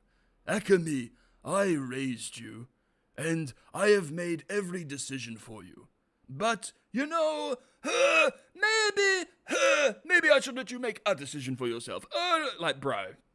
Really? Really, Seki? Really, bro? Right. Like, especially like an old Japanese samurai man. Oh, he's not. Well, he says he's not a good fighter and he never was, and then it turns out he actually is because he slices through a bunch of soldiers at the end. But it's just crazy to me. Like, again, people just wouldn't be thinking like this. Like, he'd be like, Akami, you don't understand the world. I need you to understand that you, if you don't go marry this man, you are going to live on the streets. Like, he is trying to do his best to make sure that this absolute prissy princess loser bitch is on the right path. But poor old Seki, oh, maybe you should be able to make your own decisions. Yeah, bro, okay. For some reason, he cares more about Akami than his lord? What? Even going as far as helping her run away in Feudal Japan. Yeah, it's kind of crazy, because it's like, if a character like that did that in Feudal Japan, they would be ordered to commit, play a game of Sudoku, if you know what I'm, if you know what I'm talking about.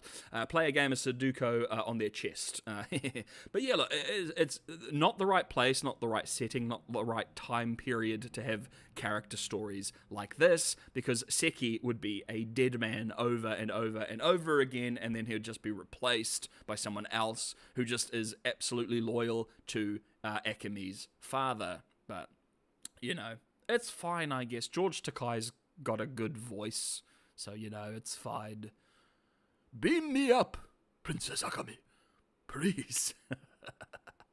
Oh, we've got Heiji, the big boy, the big bad man, Heiji. So I'm going to be frank and beans with you. I know there's a lot of negativity in this stream, but Randall Park's voice is so perfect for this kind of character. Like, just that, like, weaselly, nasally, like, schema voice that Randall has is amazing for this guy. It's perfect. It's actually perfect. I could not think of someone else voicing this guy, so I'm not going to hate on that. And yeah, look, I mean, you know, much like Fowler, did we really need to see this guy get his freak on? Really? Like, what did that achieve? Why do we have, like, so many unnecessary schmicky scenes? Like, we see this guy, again, he's traveling around going brothel to brothel. What was that? What was the sex montage for? Really? The villain's sex montage? Really? Was that necessary? No. Super unnecessary. Seems to have second thoughts, or not exactly enjoying what's going down with Fowler, but that doesn't seem to go anywhere. Like, even when Fowler is taking the castle, taking the capital, Heiji is, like, giving off looks and facial expressions of, man, I kind of hate this. I'm not really fond of this. And then bro just does it all anyway. Like, why? Sorry, I was just looking at some settings there on Stream Labs. It's super. It sets up something interesting about the character, that he's going to maybe, like, play Fowler or do something, but he actually literally does nothing. He just helps Fowler and then dies. Poor boy. Gets a sword down his chest, poor brother. Yeah, kind of lame, kind of unfortunate. I'll be honest, I didn't mind the character. I thought he was pretty chill. Oh, what's that? 1 second. I'm not muting, I'm still here. Beautiful. Just one moment, uno momento, folks.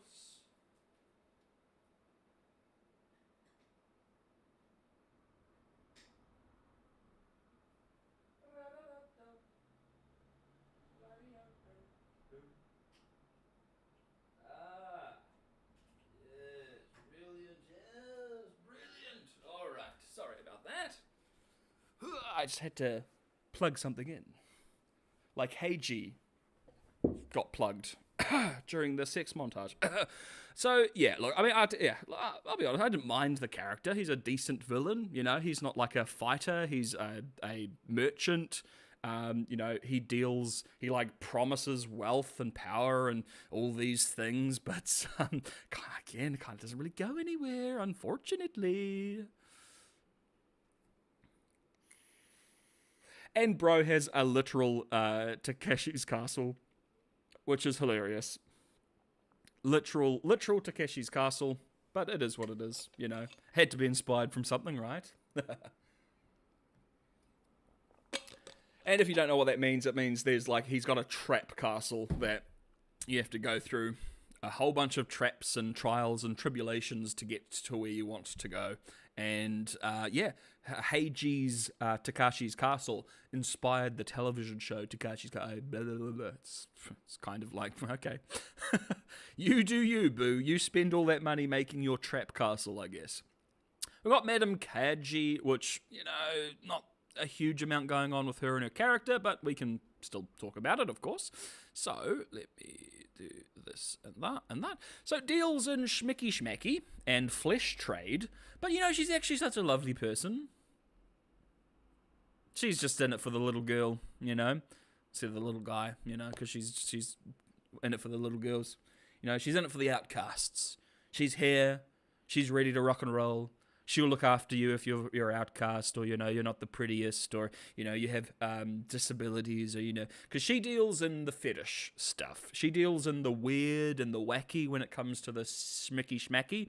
And she's also an awesome, lovely person. Well, isn't that great? Isn't that great? Probably because she doesn't have a penis. Wow. So I'm not 100% on this. I could be way off. Again, I don't know feudal Japanese history perfectly well, but is there like a protocol against having a madam and her courtesans working in the palace for the princess? I mean, maybe not, but it just kind of seemed odd to me that like these honor-based individuals, especially the shogunate, would be like, oh, this random brothel owner and her courtesans that you met the other day, and you knew for 24 hours, yeah, they can come. We trust them to come and work in the castle. Really? Like, bro, Ekami, you knew these people for like a day, maybe not even 24 hours. And she's like, yeah, I trust you to come and serve me in the castle. I'm sure you will be perfectly loyal because I will pay you money. Like, what? Bro, you don't know these people. These are strangers. These are strangers who watched you talk someone into submission.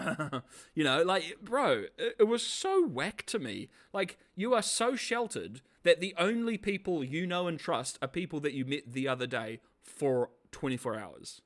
Really? Okay. Strange. Yes. So, women should have the right to choose.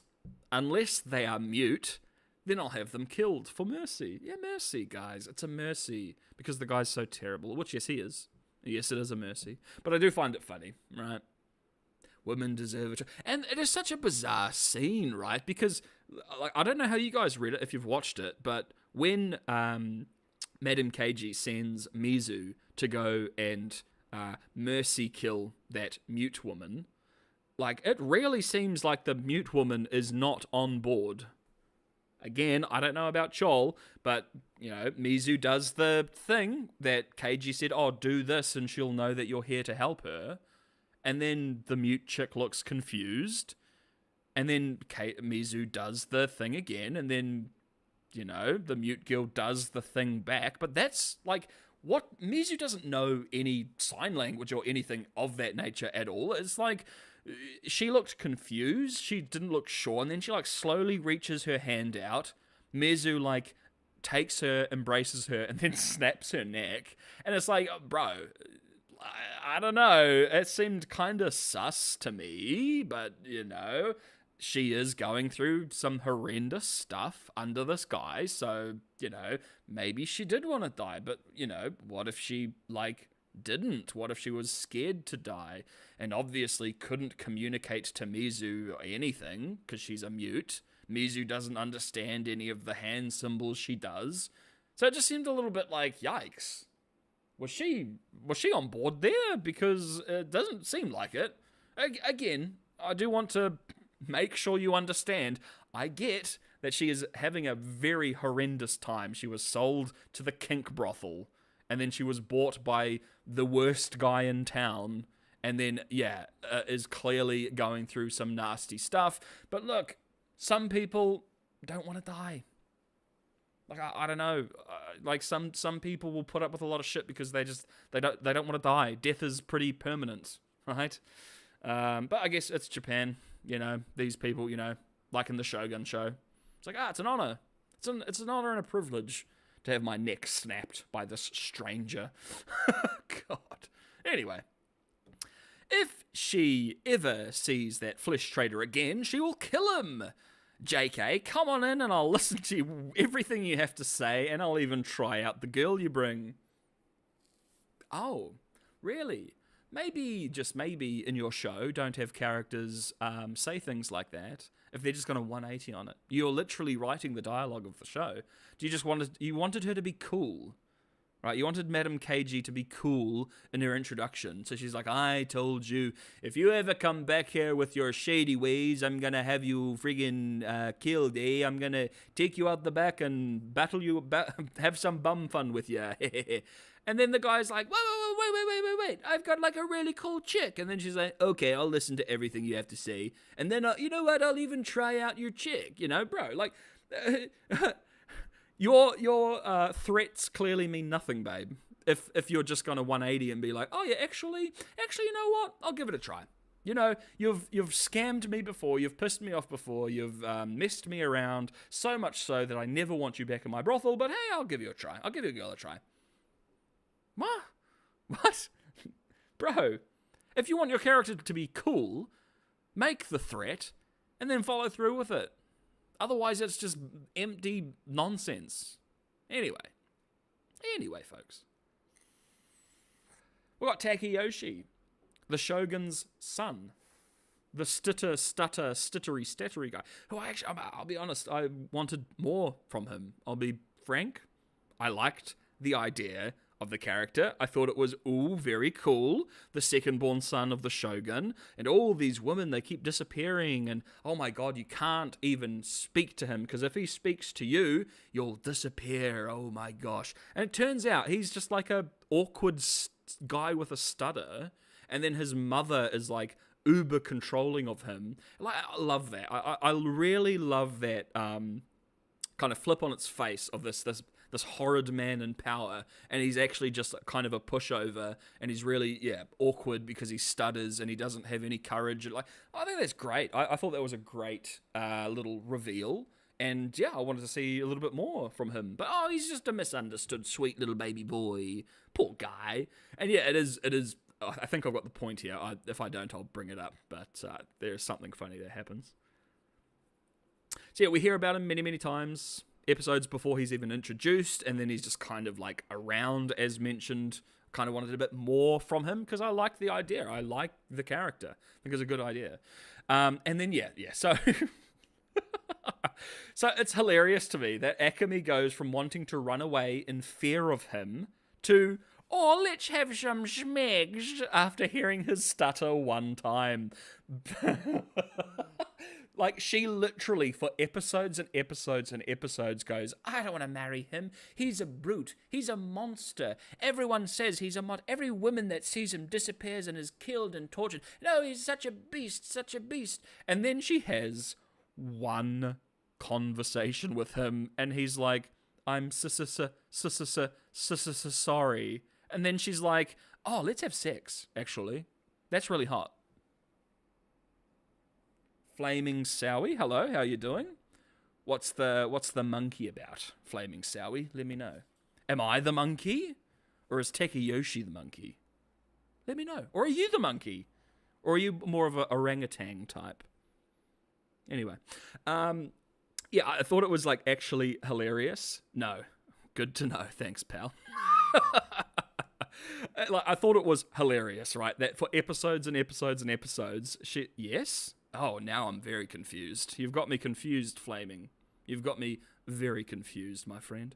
Yeah, I just thought it was hilarious that, yeah, she goes from, he's a brute, he's terrible, I'm going to run away, you're cool. Oh, please don't know that right after. It's going to be very cringe and sad if you go JK right after that. But if you're not going to go JK after that, I appreciate it. I think you're pretty cool too.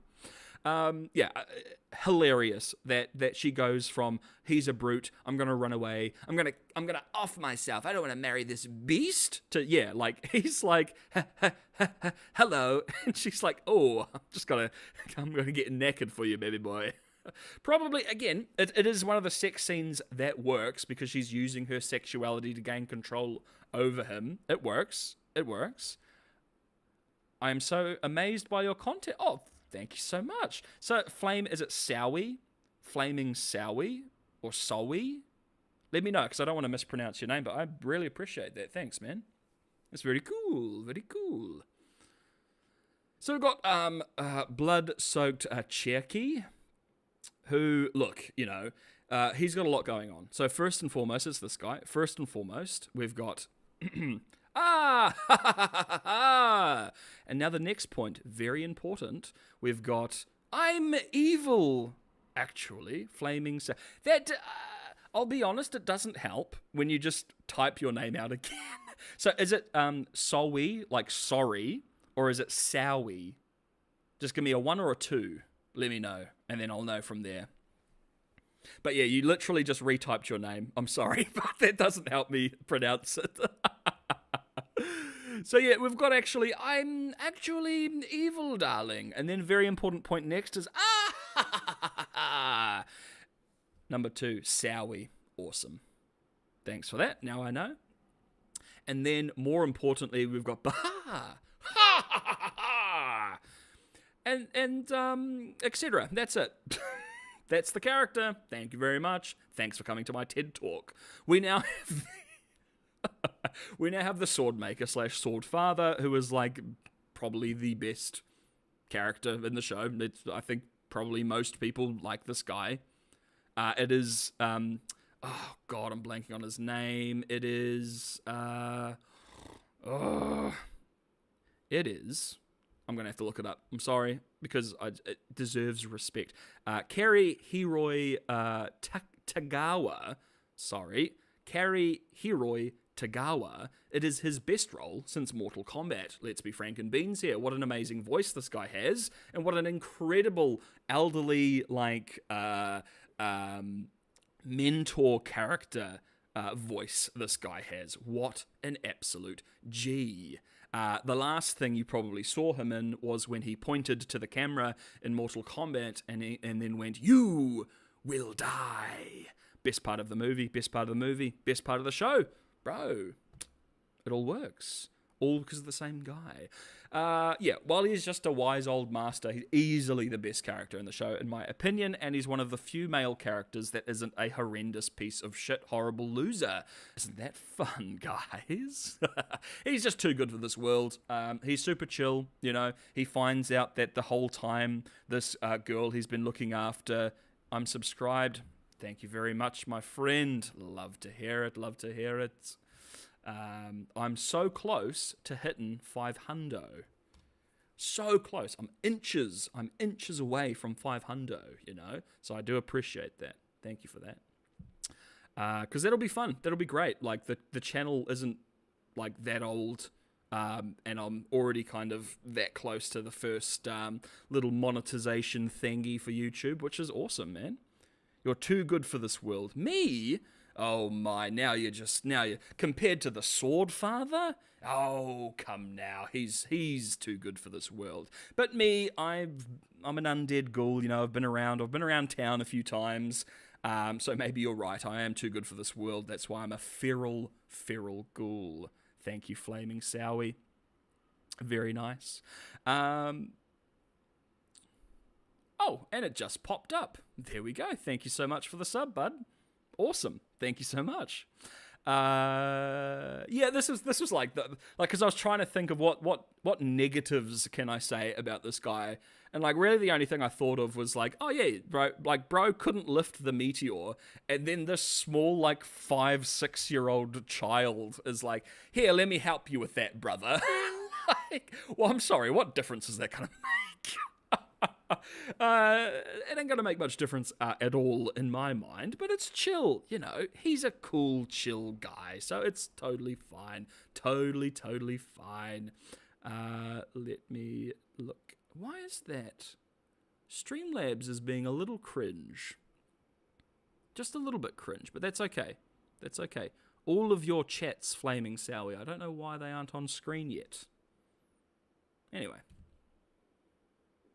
Yeah, like, last chat on screen is Megan from, like, an hour ago. Anyway. If only I could sub more than once. Oh, Megan, no need. I appreciate you being around, you know? You're a good chatter and a good watcher. You've given me some good... You literally gave me the idea to rank all of those arcane ships, which was a, well, horrendous stream, but hopefully you guys enjoyed it. And yeah, something that I've noticed is if you like a small YouTuber, please, oh please, don't create a whole bunch of accounts and just subscribe to boost their number. That can actually mess up their channel pretty badly. But Megan, if you could, I'd love it. But no, that's no bueno. That's cheaty-weetying.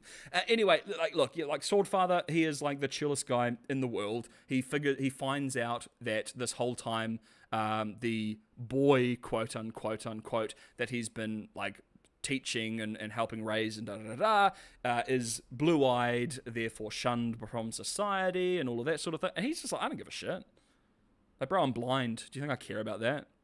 Like, you've got a good heart. That's all I need. That's all I care about. You know? And it's great. It's beautiful. It's like a small, beautiful moment in otherwise a show that is filled with horrendous pieces of shit. And yeah, it would be nice if someone wrote a better show with me in it, I think is my favourite line of dialogue of his. This guy is the GOAT. Completely agree, Flaming. Completely agree. He is like the best character in the show. Easily. Doesn't even come close. Does not even come close. But yeah, unfortunate that he's in the show. And man, I mentioned it before, but what a great voice. What a great voice that voice actor does. Everyone subscribe now. I agree, Flaming, but I do believe that everyone that watches my stuff generally is. Otherwise, I'll fight them. This guy deserves this. Oh, thank you so much, man. That's really nice.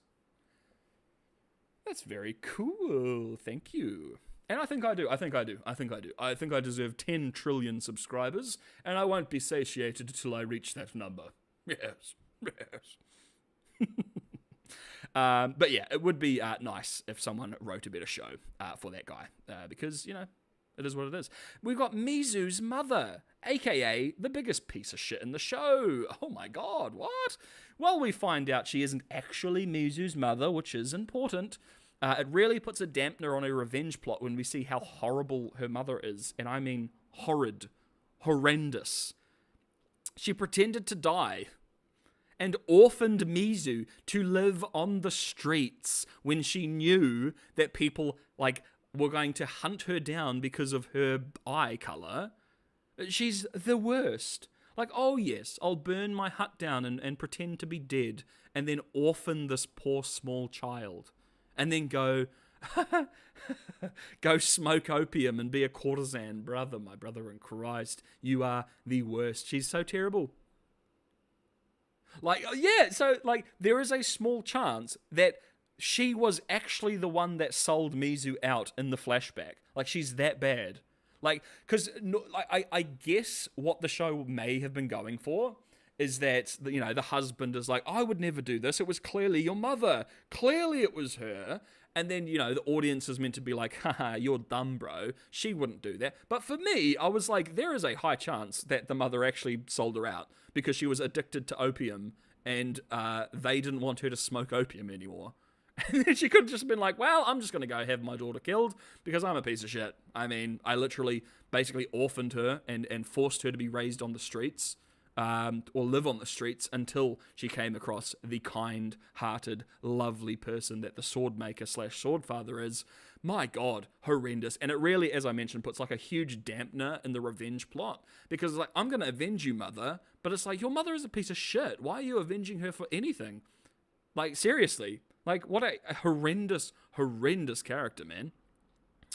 She's manipulative. Basically forces Mizu into a marriage she doesn't want just to benefit herself. Like, oh, look at all the sacrifices I make for you, she says to the girl who she pretended to be dead, so then she'd be orphaned on the streets. Really? Really?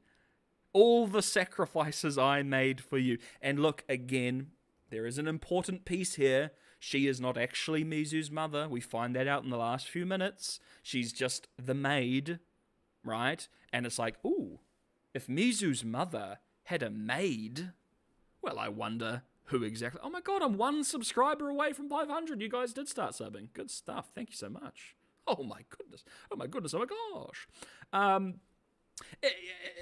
It becomes crazy to me, right?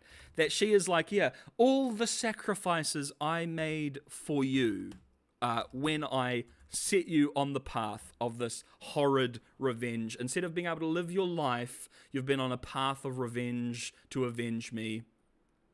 I'm going to promote this channel to my 49 subscribers. Well, Flaming Zoe, I expect 49 subscribers in 5 minutes. Otherwise, I'm going to cry. No, of course not. You don't have to do that. I mean, obviously, I appreciate it. But the major thing is, especially for smaller YouTube channels, is the people that are subscribing are going to watch your videos. Yeah, promote channel. Thanks, Megan. But again, look, the major, as said, as long as they are into my kind of content, absolutely let them know about it. But look, it can be a bit of a dampener to channels if people sub and then never watch your stuff. But if you want to do it, more power to you. More power to you. Go, Megan says. Look, again, if you think they'll like it, absolutely go ahead. Absolutely go ahead. I'm not going to stop you. And I absolutely appreciate it. Thank you so much. Thank you so much, guys. Guys and gals, and everything in between. Like my ghoulish self. Oh, yeah, so look, I honestly, like, look, Akemi is the worst character in my opinion, and Mizu's mother is one of the worst people. Just, in my honest opinion, I hate her. I think she's an absolute piece of shit. She's a bitch. There you go. Yeah, doing it right now, dude. This guy's amazing. Thank you so much, Flaming. Full of compliments. My goodness, where have you been all my life? Where have you been all of my 4,000 years? My goodness. But yeah, look, Mizu's mother is a bitch. That is like the most important point, I think, of the entire PowerPoint today, folks. Now, who do we have next? Lord Dachi. Another piece of shit, right? Like, I unironically agreed with this guy early on in the show, but hey, turns out he's a piece of shit, like most of the other men in the show. Oh, a big surprise. Shocker. Yeah, look, because again, like, it makes sense where he's coming from. Like, I love the little, what happens when you feed a pig too many sweets. You know, their teeth rot, and it goes to their brain, and you have to put them down before they're fully matured. And then, Akemi's like, am I the pig in this situation? And it's like, well, you understand what I'm trying to say to you, babe, right? Like, you have to kind of live in this. Well, we live in a society, guys. We live in a society. And the society isn't very fair sometimes. But, it's better than being put down because you're too addicted to sweets, right? Like, I kind of, like, agreed with him in many elements. And I thought, well, like, he's a bit of a rough and tumble guy, but he does actually care about his daughter, seemingly. He's a lord. He's trying to further his own goals. But then he literally is like, all right, well, I will let you marry that dude, that random fisherman guy, because he seems like a good, honorable guy. Like, he doesn't go, lol, I have to marry you for power. He does give in and is like, yeah, you can marry him if you want, that's fine. And then, of course, he gets dishonored, and then he's, like, no longer a great warrior, and blah, blah, blah. So then she gets sold off to the shogun's son, knowing that they will soon be dead. Hopefully Akemi doesn't get caught up in the crossfire. And also, it's bizarre that he just assumes Akemi would just go along with his plot when she seems to be very much pushing against every decision he's been making for her so far. But it is what it is. It's life. That's life, you know? That's the life and times of Lord Daichi. He's kind of a cool guy, and then he becomes kind of a cringe lord, and then he becomes a big piece of shit like every other character in the bloody show. Oh my. So his plan also involved blind faith in a foreign invader? Like, what the almighty heckaroonies is that? You'd expect someone who has raised themselves from nothing to a lord would just not have, like, blind faith in other people, especially a foreigner, especially a white foreigner who shouldn't even be in the goddamn country. But yeah, he's a self-made lord who just, again, he just has faith in other people's plans. It just kind of seems like, bro, you should be, you should be wheeling and dealing in these plans, not just like, yeah, if I lock myself in this little wooden prison, I'll be fine, and everything's going to be great, and then, haha, I'm going to take down Fowler, and then I'll be the Shogun. I am evil, don't you know? God. And yeah, he heel turns just in time to be the biggest loser in the entire show. Sorry, Lord Daichi, but you are lame. You're a loser, and you just heel turn for no reason, really, except for power. And it's like, my brother in Christ, you came from nothing. You are now a lord. Are you not satiated? You need more? Really? In feudal Japan? You need more? You want to be the shogun? Really? You're not a politician, my brother.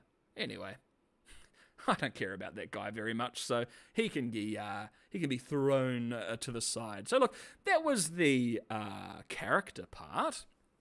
Now we're just going to go through. We've got what's this? We've got 1, 2, 3, 4, 5, 6, 7, 8, 9 more slides, and this is just general, like, pain points and nitpicks. Again, I'm not going to go hugely into detail episode by episode like I do with, like, Arcane. As I said at the start of the stream, I watched the show once, I thought about it, and then I put this stream together, right? It's not Arcane where I've seen it 57 trillion times, and we'll just be talking about scenes off rip, easy peasy. This is just things I was thinking about as I was putting this together that was kind of frustrating to me, or annoying, or things I didn't like. So let's start, shall we?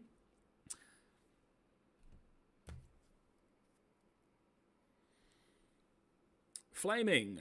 I have an idea for your next video. Try to do Scissor 7 people talking about it and getting millions. Oh, is that a show? Scissor 7 people? Let me have a look. Let me have a quick look while you're talking about it. Scissor 7 people. Oh, is it an anime? Scissor 7. Scissor 7. Oh, right. It's called Scissor 7. Right. People are talking about it and getting a million views on all platforms. Well, I don't need millions of views, but a couple would be nice.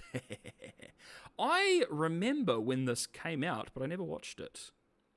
Interesting. I'll give it a look. Again, I'm not a huge anime guy. I've watched lots of anime, and some of my favorite things are anime, Berserk, Attack on Titan, awesome, Death Note, awesome, fantastic. Full Metal Alchemist, amazing. But yeah, I'll give it a look. As long as it's got, like, good writing, that'll be good for me. Unless it's like, you already know that it's like a miserably cringe show, and you're setting me up for another rage stream. Oh my goodness. Alrighty, so I'll give it a look. I'll put it on my list. All right, as I've said, if people recommend shows, I will give them a try and be honest about my thoughts with them.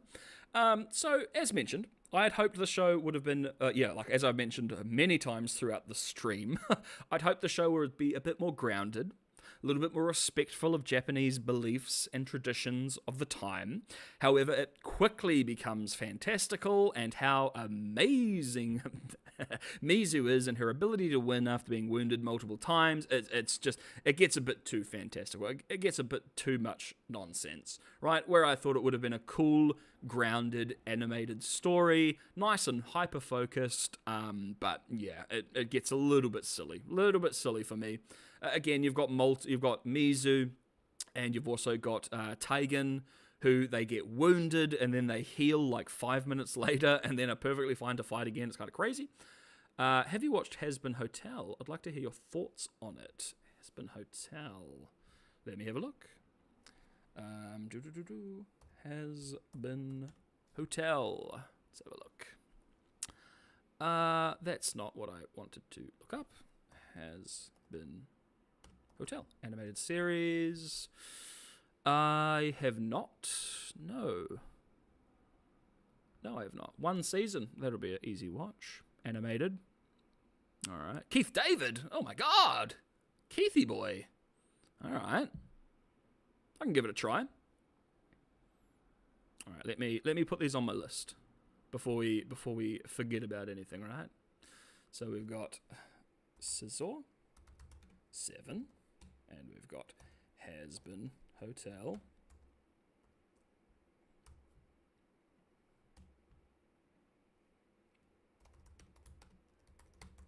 Cool. Thank you, guys. All on the list. It's bad. Okay. Thanks for the forewarning, Megan. Well, I'm slightly more interested in watching it now. Oh, you can't delete your message. I saw it, babe. Sorry, I saw it. Can't delete it. Oh, that's funny, though. It's good to know. I won't be disappointed when I watch it and be like, wait, Megan recommended I watched this? What? All right, so next point. Anyway, there are a couple schmicky scenes that work. And by schmicky, I mean schmeckshy-weckshy. The rest are just gratuitous for the sake of it. And look, I don't want to sound like a prude or anything like that. Oh, my nudity in my violent samurai show? Oh, my goodness. You know, it's not that. It's like every episode you are seeing dicks and tits and people having, and it's like, it's just so unnecessary. As I said, there's maybe 2 scenes that involve it that work very well because it's about a character utilizing their sexuality and their bodies to get what they want, and it's not like a good thing, but it works. And then the rest of the times, it's just like, again, like you've got Fowler getting bloody bumfunned with a Tengu mask. What? You've got the villains going on a sex spree in these brothels. What? And then you've just got you've got normal conversations going on inside brothels where there's bloody people, grown men pretending to be babies and all this fetish stuff going on. It's like, guys, is this really necessary? Should we be spending precious minutes of screen time on things like this when we could be more focused on character development or something that actually involves something goddamn interesting or maybe a little bit more action? Though I think there's a really good balance of action and drama, if you want to call it that, quote-unquote drama. You know, there is like fights every episode, basically, but again, as I said at the start, the violence and the fighting and the action, it never seems gratuitous, whereas it is the opposite point when it comes to all of the sex and stuff like that. It's just all over the show. Like, it got to the point of, if you remember, like, latter episodes of Game of Thrones, where before sex and sexuality were used as tools for characters and for plot development and for the story, it just becomes, here's some tarties, here's a pee-pee, on screen. I bet you weren't expecting that. Yahoo! Like, it's just cringe, man. Kind of cringe to me, especially these days. Like, it's not shocking anymore. Damn near every HBO show has sex scenes in every, like, it's all over the show. It's not exciting anymore. It's just meh, is what it is. And when it's not utilized as a writing tool, it's just kind of lame. All right, episode 5's 1v100 sequence. Episode 5 is so bad. 1v100 sequence was ridiculous, and I mean ridiculous. Mizu and everyone inside of that brothel should be goners. However, we go from seeing dozens and dozens and dozens of enemies to maybe 3 or 4 at a time. Like, if you can't make a fight like that work, don't include it. It just becomes a huge mess. Like, basically, Mizu needs to defend this brothel because the owner of a town, or like a high, powerful guy in this town, orders everyone inside to be killed. Now, this guy has like dozens and dozens of soldiers standing outside the brothel outside the front door. So what's the plan? Mizu runs inside and starts hiding. Hiding! And then like 2 or 3 people at a time get killed by her in different rooms as she's stealthing about. And then you have all of the courtesans locking themselves up downstairs in a paper and wood house. By the way, fire. Fire is very good with buildings like that, by the way, especially when you want to kill everybody inside. Anyway, you've got dozens, like maybe 100. You've got dozens of people, of soldiers, of enemies, of warriors standing outside ready to kill. But they just file in 1 or 2 at a time. As I said, Mizu takes them out and then gets injured. And then you've got the comic relief Ringo, and you've got Akemi the princess standing outside the door of the other courtesans defending it. And then they get attacked by 3 or 4 people, and Akemi the princess outfights the soldiers, the warriors, the people who do this as a profession. The princess, the gilded and gold princess. Oh my god, WTF. And the thing is, all of this is happening, and then you've got Mizu runs outside, and guess what's outside? All the other soldiers are just there. And then the soldiers from inside push the door on top of her, and she is trapped. And she literally has like 20 people on top of her, on top of the wooden door, ready to kill her. And then she just gets out of it by doing a little flippy whippy. Like, it is so the entire episode. It also includes as Mikio, the husband, that storyline, which I actually enjoyed. Every time it went back to the actual fighting, I cringed and wanted them to stay in the flashback because, my god, again, if you cannot, for the life of you, figure out how to make the choreography for a 1 versus 100 fight make sense, then don't do it. Drop it. Instead of the guard having 100 or dozens and dozens and dozens of these warriors, have him have 5, Don't have him have so many, and then you can't figure out how to make that work. It's so dog shit. It's so bad. And that's where you get a lot of 3D animated jank, because a lot of the enemies are just copy-pasted, doing the same animation. It's really bad. It's like probably the worst episode in the show. The finale is pretty bad, but this was awful. Like, again, when it was slow and focused, and it was Mizu's backstory with her husband, like, that was great. I loved all of that up until the heel turn, of course. And then, yeah, every time it would like cut back to the action, it was miserable, man. Like again, you cut outside and you see dozens of soldiers, and I mean dozens. I mean, again, like, I call it 1v100 without, not messing around. There is a lot of enemies there wanting to kill her. And then, yeah, she just fights like 3 people at a time, stealthily, inside the brothel. Like, bro, not one of them were like, well, it's just, okay, we keep losing people, so let's just burn the whole thing down. It's so stupid. It's so bad. And then, yeah, basically, like, all of the soldiers run away, and then the evil guy in town gets blitty-blattered by the courtesans. Wow. Amazing. So bad. It's such a mess. It is so bad. It's such a bad episode. And again, it's funny, because it's like, you've got this nice, sweet little story going on, and then it goes, oh, do you want some action, guys? Here, we're going to cut to action. And it's like, no, that's the worst part of this whole episode, guys. Stop cutting back to the miserable action, sorry. And look, this is a bit of a nitpick, of course, but please, and this goes for more than just the show, it goes for a lot of shows, but please, guys, please, stop having characters shove their nice, sharp swords into the ground, or swing them at trees. That's how you dull your blade, man, and they should know better. They are... Mizu is a blacksmith, is a sword maker. She should know that you don't bloody scrape your sword against the ground, or shove the tip into the ground, or slice trees up, because that's how your fancy, nice blade dulls and breaks and becomes useless. Mizu, babe, you should know that. You are Taigen, you should know that. You're a samurai, you should know that. But Mizu, especially, a blacksmith who makes blades, is just like stomping her bloody sword into the ground, stabbing it into the ground, slicing trees and cutting at trees and hacking at trees. Mizu, what are you doing? You're meant to know how this stuff works, babe. God, it's so bad. And again, it is a trope that needs to die. Please. People that know swords, knows blades, they know not to do that shit. It's pretty whack. Okay, so the finale, super cringe, and there is so much wrong with it.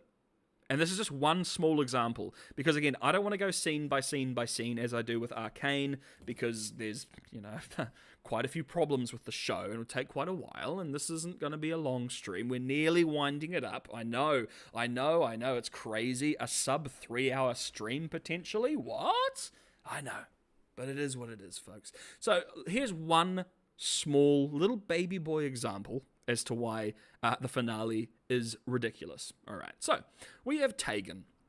He warns of the incoming army, which if you don't know, the evil villain Fowler from Tiddly Potato Land of Ireland, he is marching an army all armed with rifles into the capital to take down the shogun and take over Japan. Oh my god. So Tegan, he rushes in and he warns the shogun of the incoming army. Takayoshi, his second-born son, raises his sword into the air, which somehow, literally somehow, that means, hey, that guard specifically over there in that high tower, just have a look for anything sus about. So he does, and then he just sees a massive army marching into the city.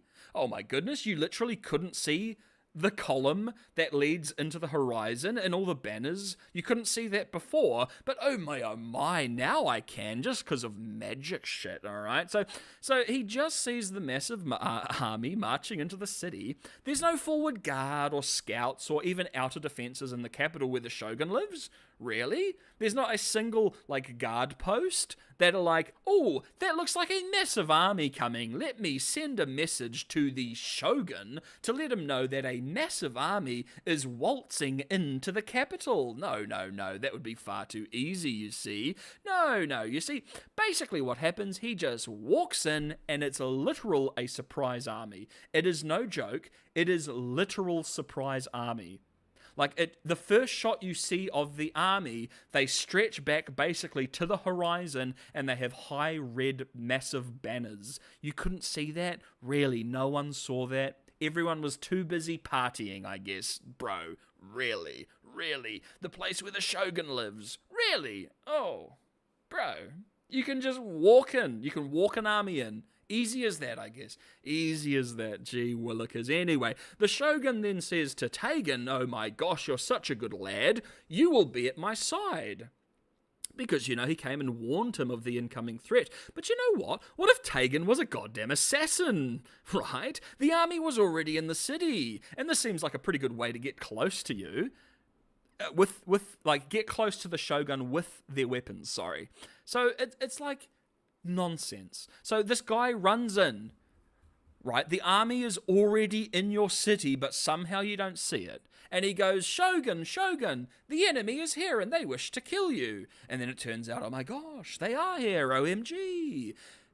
And then the shogun's like, hey, buddy old pal, don't know how you got that information, but hey, why don't you grab your sword and you be by my side while the city is invaded? Of course, we, the audience, know Tegan is a good, honorable guy that wouldn't take down the shogun, but the shogun doesn't know that. He's a friggin' stranger. My goodness. Not a single person was like, Sir, that could be an assassin sent by Fowler.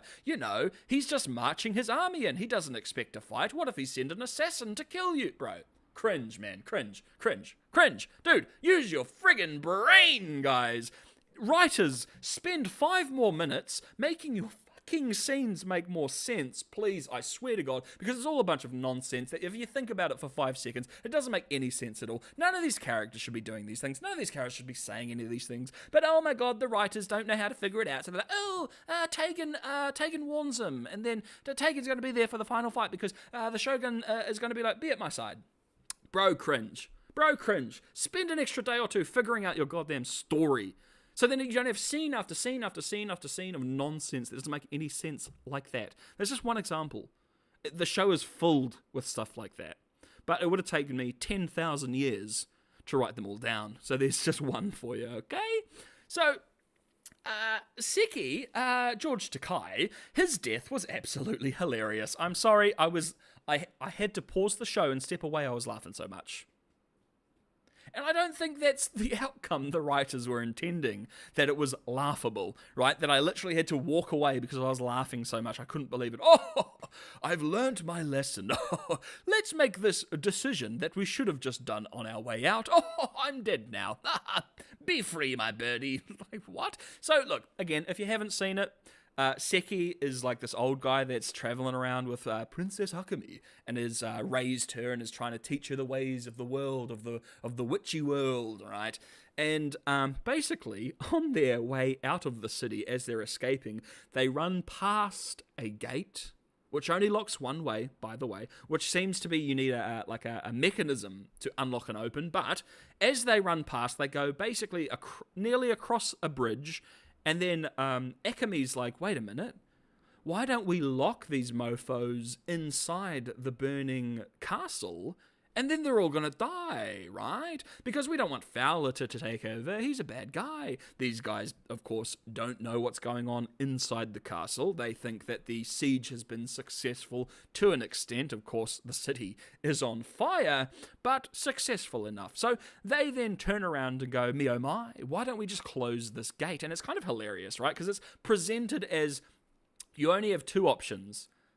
You have option A, leave now with the money and escape and be free, or option B, go back 10 steps and spend 5 seconds closing the door and then leave.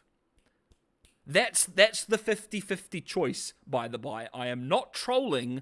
It's like, do I leave now and take my freedom, or do I spend 5 fucking seconds closing a door?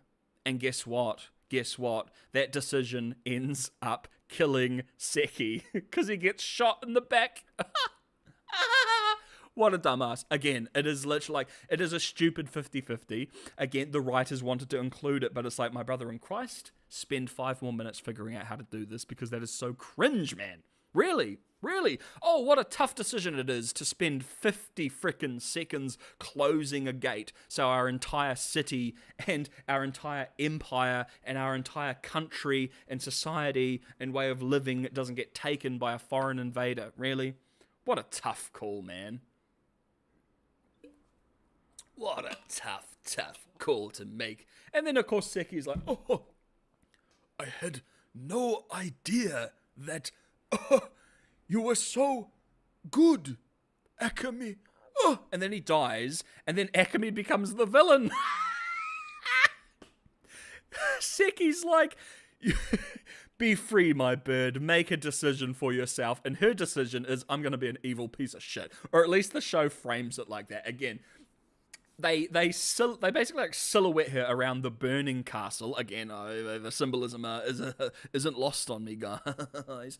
But yeah, it is hilarious. And then they even have the scene where Tegan meets up with Akemi, and Tegan is like, look, I don't want to be a lord. I don't want to be this. I just want to be happy. You know, I want to be happy with you. Let's leave. Let's be together. And then Akemi's like, no, I'm going to stay, and I'm going to be an evil queen.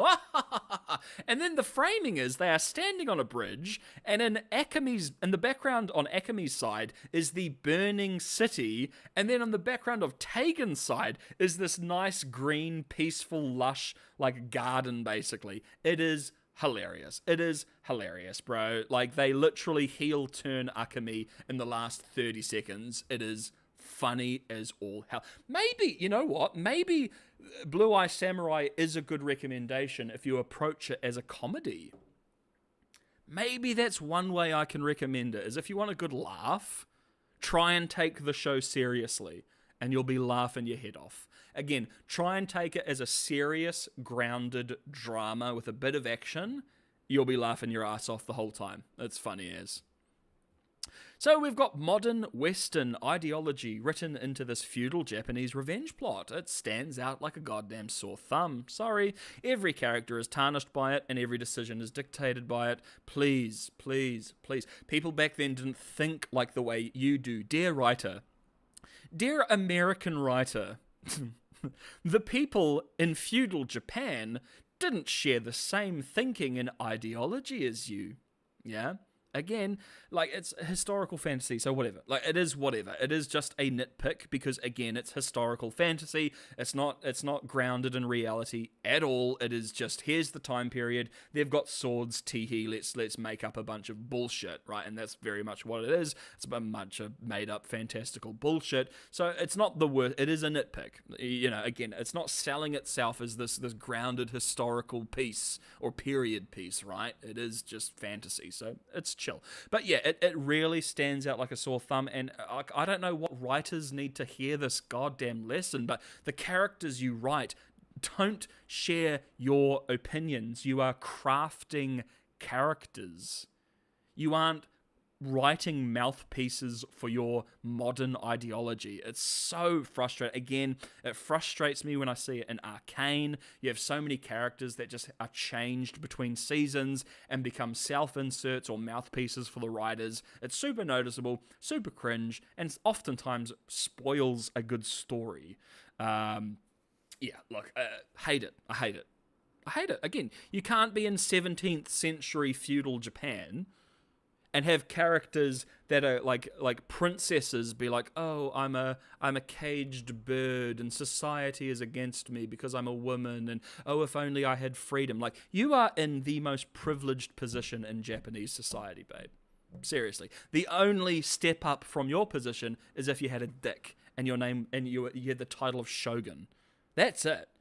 That is literally it. Like, she had the best potential moving forward. Yeah, it's not great, it's nasty, but yeah, I think it's a little bit better than being a goddamn peasant. Like her ideal of, oh, I wish I could just live on a farm, literally with a white picket fence. Oh, do you think the farm is still there, Seki? Do you think it's still there, babe?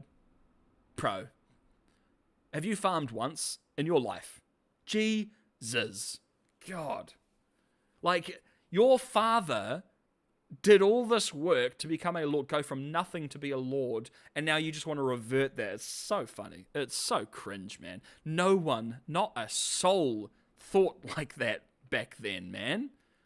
There's no precedent for it. That's just how things were. That's how society and life was. You didn't have people that were bloody sitting there thinking, oh, if only, if only. So look, next point, moving on. The revenge plot sours once we meet back up with Mizu's mother, quote-unquote. She is horrendous, yet Mizu still fights in her name. Yikes, kind of cringe. Is still incredibly motivated in that task.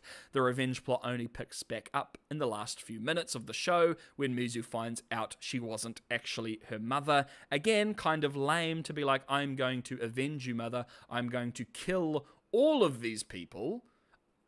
That just reminded me of something. Again, we're moving on. That reminded me of something horrendous that happened in the finale, but we're moving on. Anyway,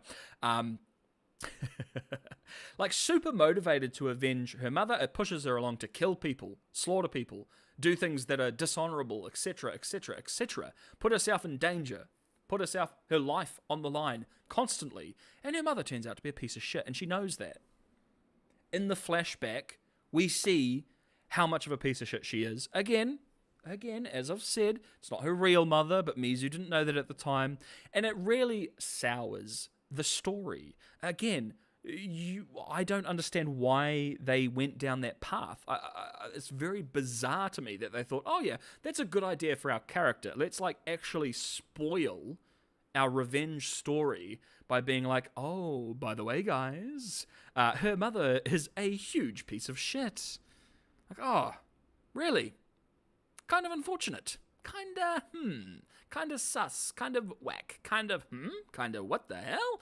Mizu, unfortunately, is a Mary Sue. Golly, she's just the best. So look, that is like the epitome of the self-insert character, which is Mizu. That's literally, as I'm watching the show, that's all I can think, is Mizu is a self-insert for the showrunner or the writers. Like, she's the best. She beats everybody. She's stronger than everybody. She can be sliced, cut up, still win. They give her fake losses, right? Which is super annoying. Again, she just wins all the time, and when she doesn't, it's because she's been injured, but then she heals in about 5 seconds and is perfectly fine. Again, if this was a male character, I'd be saying the same shit. So I don't want to hear any, "Oh, what a media ghoul, how dareth thou? That is such sexualization." I don't want to hear it, alright? If it was a guy, I'd say the same shit. Again, as I said before, it is super noticeable that every male character is either an idiot, a fool, or a piece of shit. As I said, if it was the other way round and every female character was a ditzy, brain-dead idiot that only cares about getting the guy, and every guy was just, oh, the best, oh, so amazing, it would be so obvious. It would be so frustrating and annoying for people that are watching it. But for some reason, this bizarre modern writing trope is just like, yeah, everything's cool. I'm going to self-insert myself as the main character. Everyone else is going to be a piece of shit, especially if they have a PP. Really weird, man. Really weird, really cringe, for me, at least. It's super noticeable, and Mizu is 100% a self-insert, Mary Sue, and it turns what could have been an interesting revenge plot into just historical fantasy nonsense, right? As I've said, make it a bit more grounded. And I loved the idea that Mizu is a woman pretending to be a man, because that's what you'd have to do in this society to do the half the things that she wants to do. But again, the Mary Sue nature of it just spoils it. Really does. Makes it a bit cringe. What's next, darling?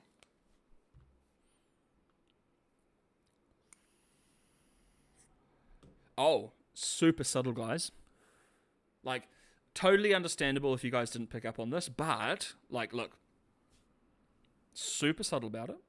But I think they're saying in the show that women's role in society is unfair. I know, look, super subtle work. I know, really hard to pick, but no, like, seriously, like every other line of dialogue from half of these characters, especially Akemi, is how unfair the woman's role in society is, blah, blah, blah, blah, blah, which I completely agree with as a modern individual looking back to historical hundreds of years ago. Yeah, it's pretty unfair, but the reality is people back then didn't think like that because they didn't have modern progressive values. They lived in the world and society they've lived in for thousands and thousands of years. Just how it is.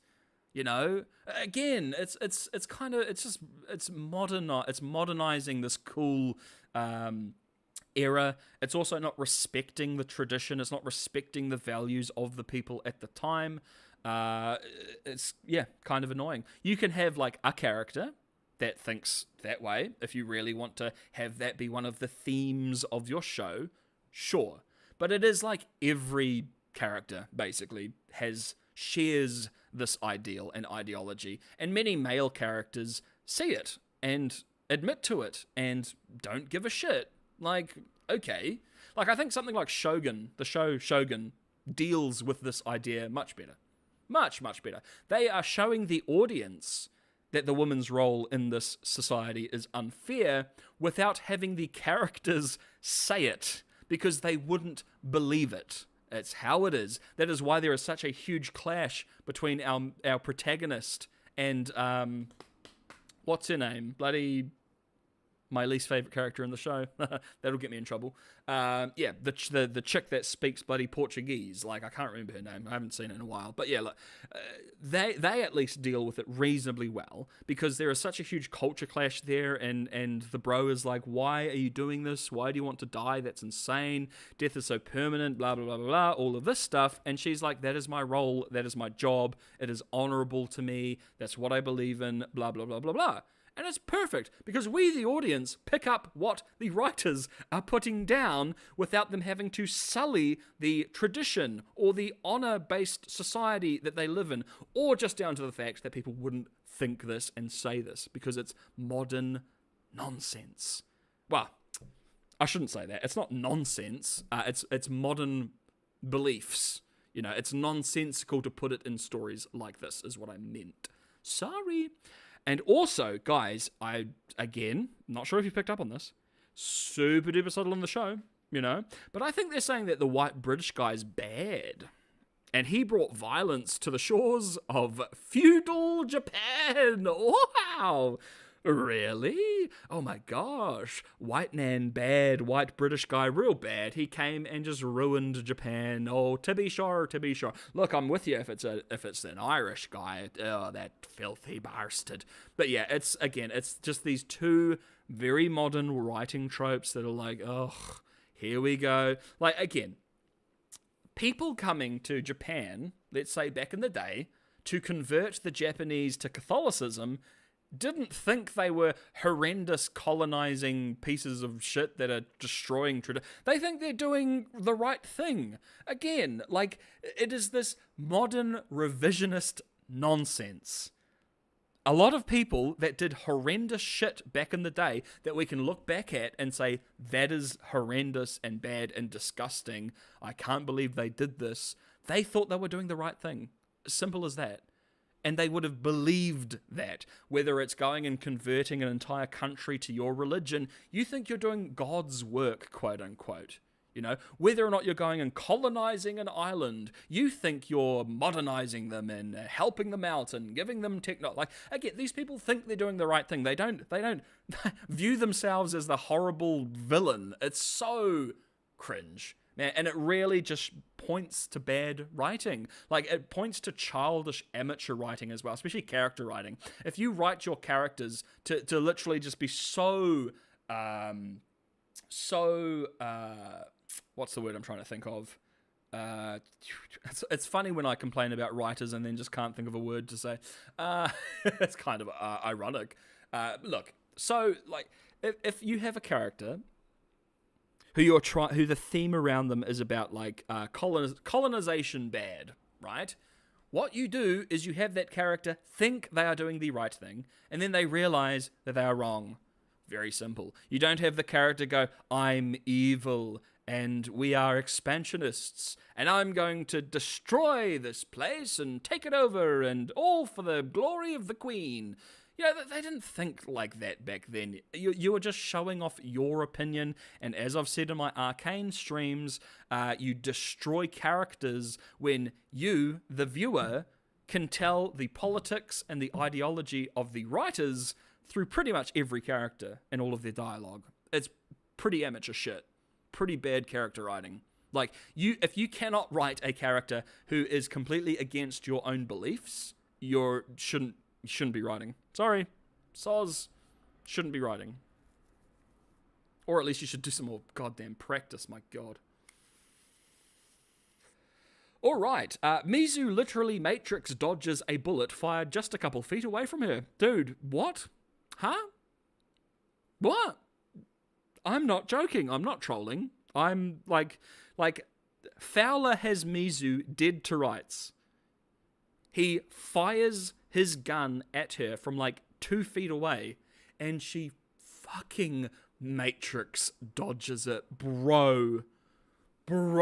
Like, this was the point where I was like I just given up on the show. This was in the finale. I'd given up on the show, so it wasn't like this big thing. But I just thought, my god, man, like you've taken this interesting story that's really nicely animated. The animators did a very good job in most aspects. Again, there is some 3D jank, but sometimes there's not much you can do about that. It's just the reality. Anyone that watches anime knows what saved frames is. It's completely understandable.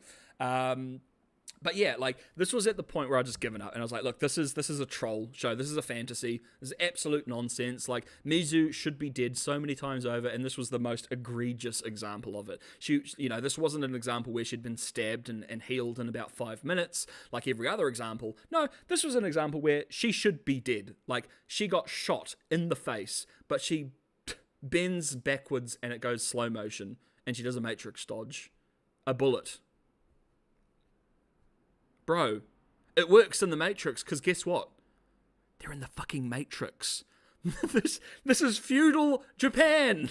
Oh my, how does she even know how these rifles work? By the by, she's been making swords all of her life. This is like one of her first seemingly interactions with this type of technology, and she just knows how it works. Crazy. Oh, almost like she's a fucking Mary Sue. Oh, let's chuck something. Oh yeah, okay. Let's calm down a bit. Let's chill. I've got 2 positives here, all right? It's not all bad. right? So, when Mizu and Ringo are just traveling around and they're going to small villages and seeing festivals and stuff like that, easily my favourite part of the show. Easily. Like, the action's cool and great and that sort of thing. But, when they're just traveling about and they go to a village and that village has, like, a festival on or some kind of ceremony, love that. Love that, because then it becomes, you just forget about all the nonsense, you forget about the miserable writing, and it's literally just you're watching this, like, 17th century Japanese festival happen. And it's like, that's great. Love it. Awesome. Fantastic. And then someone will say something cringe and then you're back into Blue Eye Samurai, right? That's basically the story of Blue Eye Samurai. They'll travel around, you'll see something cool and you go, oh, that's really well done. That's really cool. And then someone will say some cringe shit and you're like, oh, back into it. Yo! Goodness me. Make sure to drink some water, guys. Hydrate. Get some H2O to go, my bro. Look, that happens multiple times in the show, and it's great. It's the best parts. It just focuses right down, slows right down, and it just shows off some nice, like, little, again, festival or event or ceremony or something like that, and you get a bit of, like, traditional Japanese culture, and yeah, it's nice. And then it, as I said, 5 minutes later, just shits all over that same culture that they're showing reverence to. It's kinda cringe. All right, next. Also, I liked the detail during the Takashi's castle sequence of one of Mizo's enemy. Oh, wait. Mizo? Bro. Mizu, you dense bastard. Anyway, Mizu's enemies, like just gives up and starts helping her. And it makes the faceless army enemies feel a bit more real. So, like, she's running through traps, and she gets a little bit injured, but she, like, kills everyone. And then, like, one of the guards is just like, and just, like, sighs, and then, like, grabs her weapon and, like, helps give her what she needs. And she's just like, and I just, like, looks down, and she leaves. Like, I love little things like that, right? Because, again, it's not just you're just slicing down all these faceless, soulless, emotionless bloody guards. Like, they are people, they are humans in those helmets. And tiny little things like that last a few moments are really cool, really nice to see. And again, it's very real. Like, you're this guard, you're like, this fool is, like, there's 7 of us, what is he gonna do? And then, like, all of your mates just get, like, sliced up like nothing. And then you're like, well, guess I better go retire now. Well, it's like you just give up. And you're like, oh, shit. Well, here's your weapon, babe. Please don't kill me. That's the direction you need to go. Like, it's great. I appreciated seeing little things like that. Any more pain points? Yep. Okay, so Mizu, who has been successfully pretending to be a man for most of her life, falls into a womanly role rather quote-unquote easily. Like, okay, so she sucks at cooking. Like, is that all there is to it? Oh, she's just the best, isn't she? Very frustrating, right? Because, again, like, she has spent her entire childhood, young adult, like teenager, young adult, the entire time pretending to be a man, and then she gets married and has to has to pretend to be a woman. I mean, at this point, potentially, right? Like, you've been raised, like, basically just as a lie, pretending to be something that you're not, and then you're forced into being put in this ladylike married role, and you've been raised by a blind blacksmith. You don't know shit. And it's kind of funny as well, because, like, she fails at cooking, and then the guy, as I said during his slide, he's pretty chill. He's just like, all right, back to work then. Like, not once, not one time does that piece of shit mother, who is living there for free, go like, oh, let me show you how to cook, or let me help you, or let me show you what you need to do to be in this role. Nah, she just sits there and smokes opium and then pisses off to go do her courtesan job. Like, it is, again, she sucks. She's the worst. And why you'd tie a revenge plot around her is crazy to me, but anyway, it's fine. As the kids say, it is.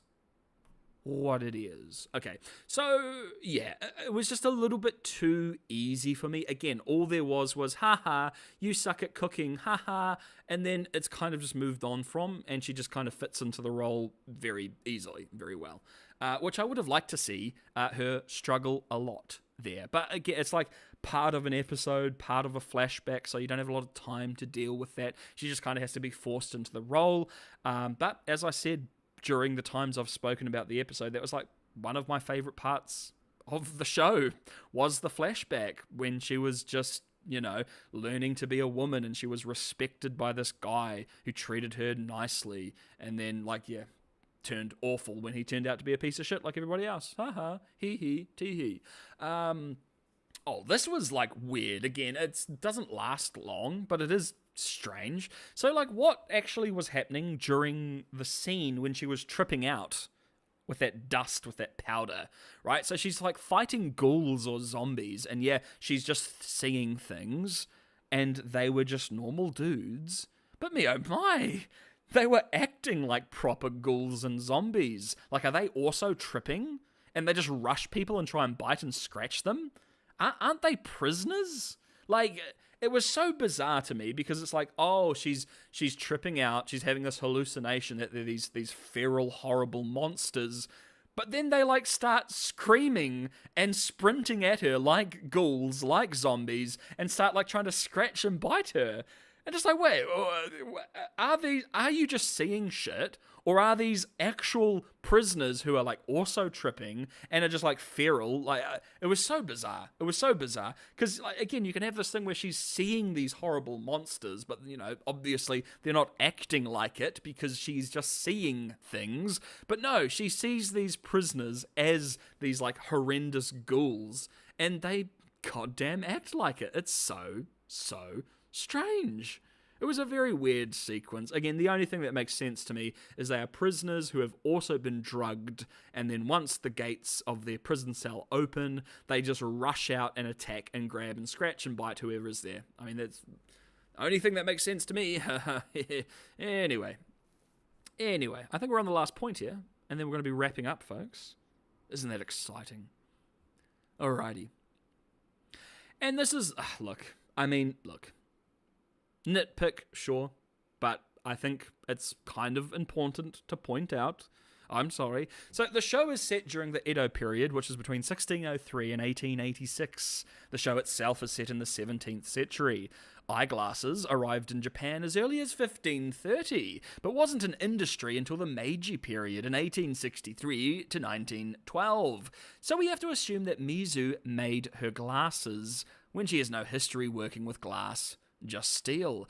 Tinted glasses were invented in 1752 in Europe. So Mizu basically came up with these potentially over 100 years before they were invented.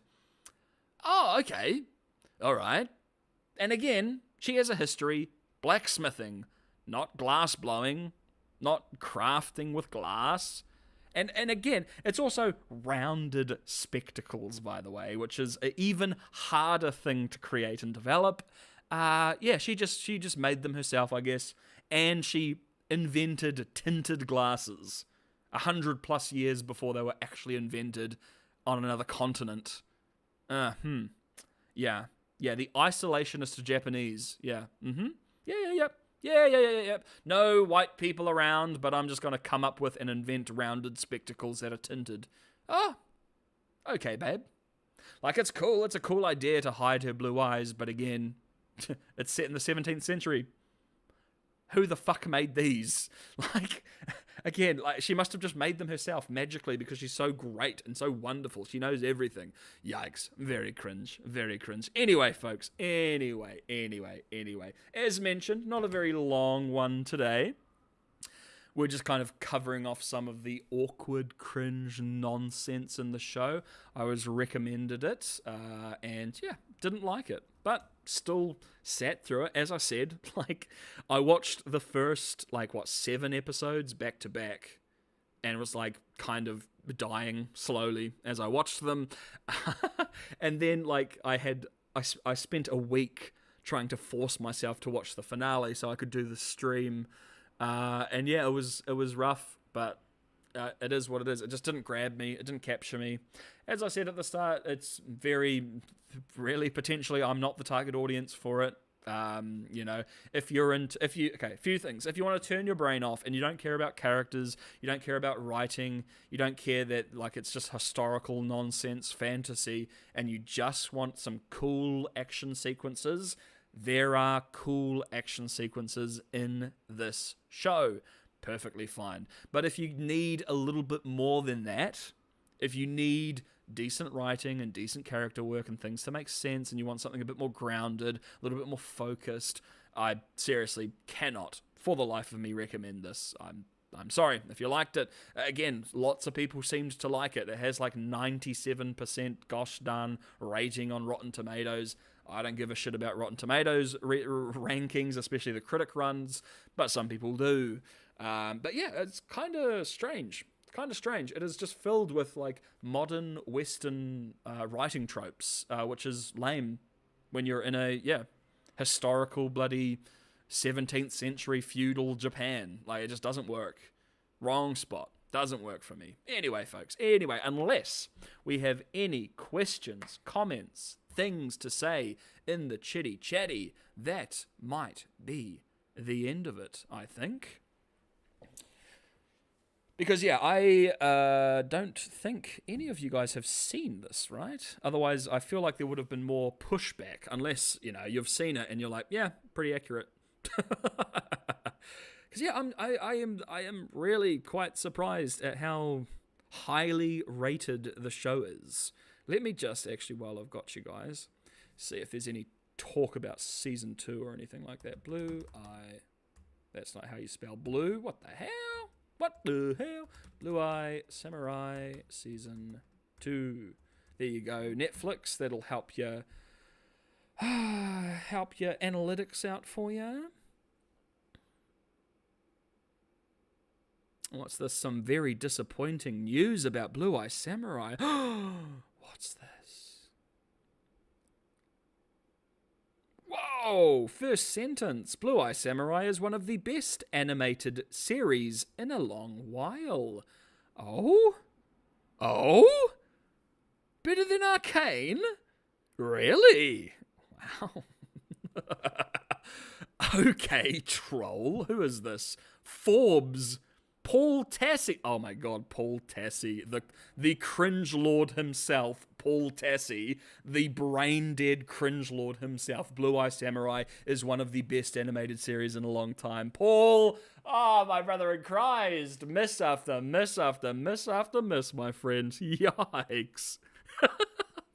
So what's that? So 2 bits of bad news here. Thanks for that, Paul. At a new roundtable with Collider, the team behind the series said it is their fondest hope to have the series return in 2026.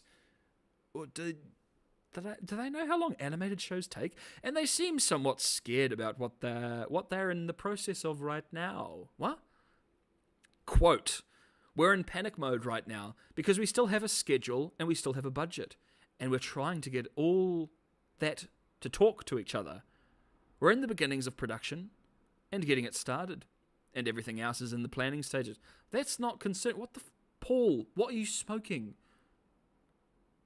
Yeah, well, here's the point. So it took 3 to 5 years to get the show onto Netflix, right? And that, well, to be fair, that would include all of your 3D modeling and everything like that, which you will save time on for Season 2, because most of your characters will already be modeled and planned. Your art style has been finalized, so you will be able to do Season 2 quicker. But my god, that seems like 2 years? Really? For an entire season of 3D animated show? Seems a bit whack. Oh, I see. But the other bit of bad news when it does arrive is going to have... so it's going to be shorter. Season 1 had 8 episodes ranging from 35 to 65 minutes, which is whack, by the way. Having some episodes over an hour and then some just over half an hour is pretty whack. Season 2 will only have 6 episodes all around the 44-minute mark. Well, that's absolutely fine because, the episodes that are 30 minutes... will be longer, and then it will probably make out to be roughly around the same. That's not really a huge issue. Right, so it's only that's it. That's okay, Forbes. Thanks, Paul Tassie, you absolute cringe lord. What clickbait is that? Oh, very bad news, guys. It's going to be 6 episodes and potentially around the same length. Oh my god. Thanks, Paul. You're cringe. Anyway, guys, alright. I was just, checking to see if there's going to be season 2. Looks like there is season 2 in the works, in the production stage, budgeted, ready to go. Probably won't see it for a year or 2, but am I interested? No. Sorry, not really. Season 1 was not impressive. Season 1 was not good, in my opinion. It was very cringe, filled with awful shit. But hey, that's just my opinion. And I'm just a feral little ghoul here floating in space on a half-comfortable chair. It is what it is. Alright, guys. That will be the stream for today. I hope you enjoyed the cringe point. Very high budget, well thought out cringe point for you guys today. What do we have coming up? So the next video that you guys will see will be Arcane Season 2 Episode 8 Breakdown, which is going to be probably about 15 minutes or so, maybe a bit less. I've already done the audio. I'm literally editing it at the moment, so hopefully that will be out shortly, maybe in the next few days. But I do kind of need to... I need to get into a schedule for uploading. I can't just, the video's done, so I upload it when it's done. Apparently the algorithm doesn't like that, and you should be uploading around the same time, around the same date, whatever. I'll figure it out. I do kind of just prefer, though, when the video's done, I put it there so you guys can see it and not have to wait. But it is what it is. Anyway, folks, thank you so much. Thank you, Flaming Zoe. Awesome to see you. Thanks for jumping in and subscribing. Very nice comments. Megan, as per usual, you're the best. You're the best. Beats the rest. Unless, of course, we're competing for the #1 Vanderfan spot, then you are the worst. JK, just trolling. Anyway, guys, thank you so much. I hope you have a lovely rest of your day, night, evening, morning, whatever it is. Me and my timeless space zone. It is all times, all at once, forever and ever. And it is awful because I have to watch shows that are cringe, like Blue Eye Samurai. Anyway, till next time.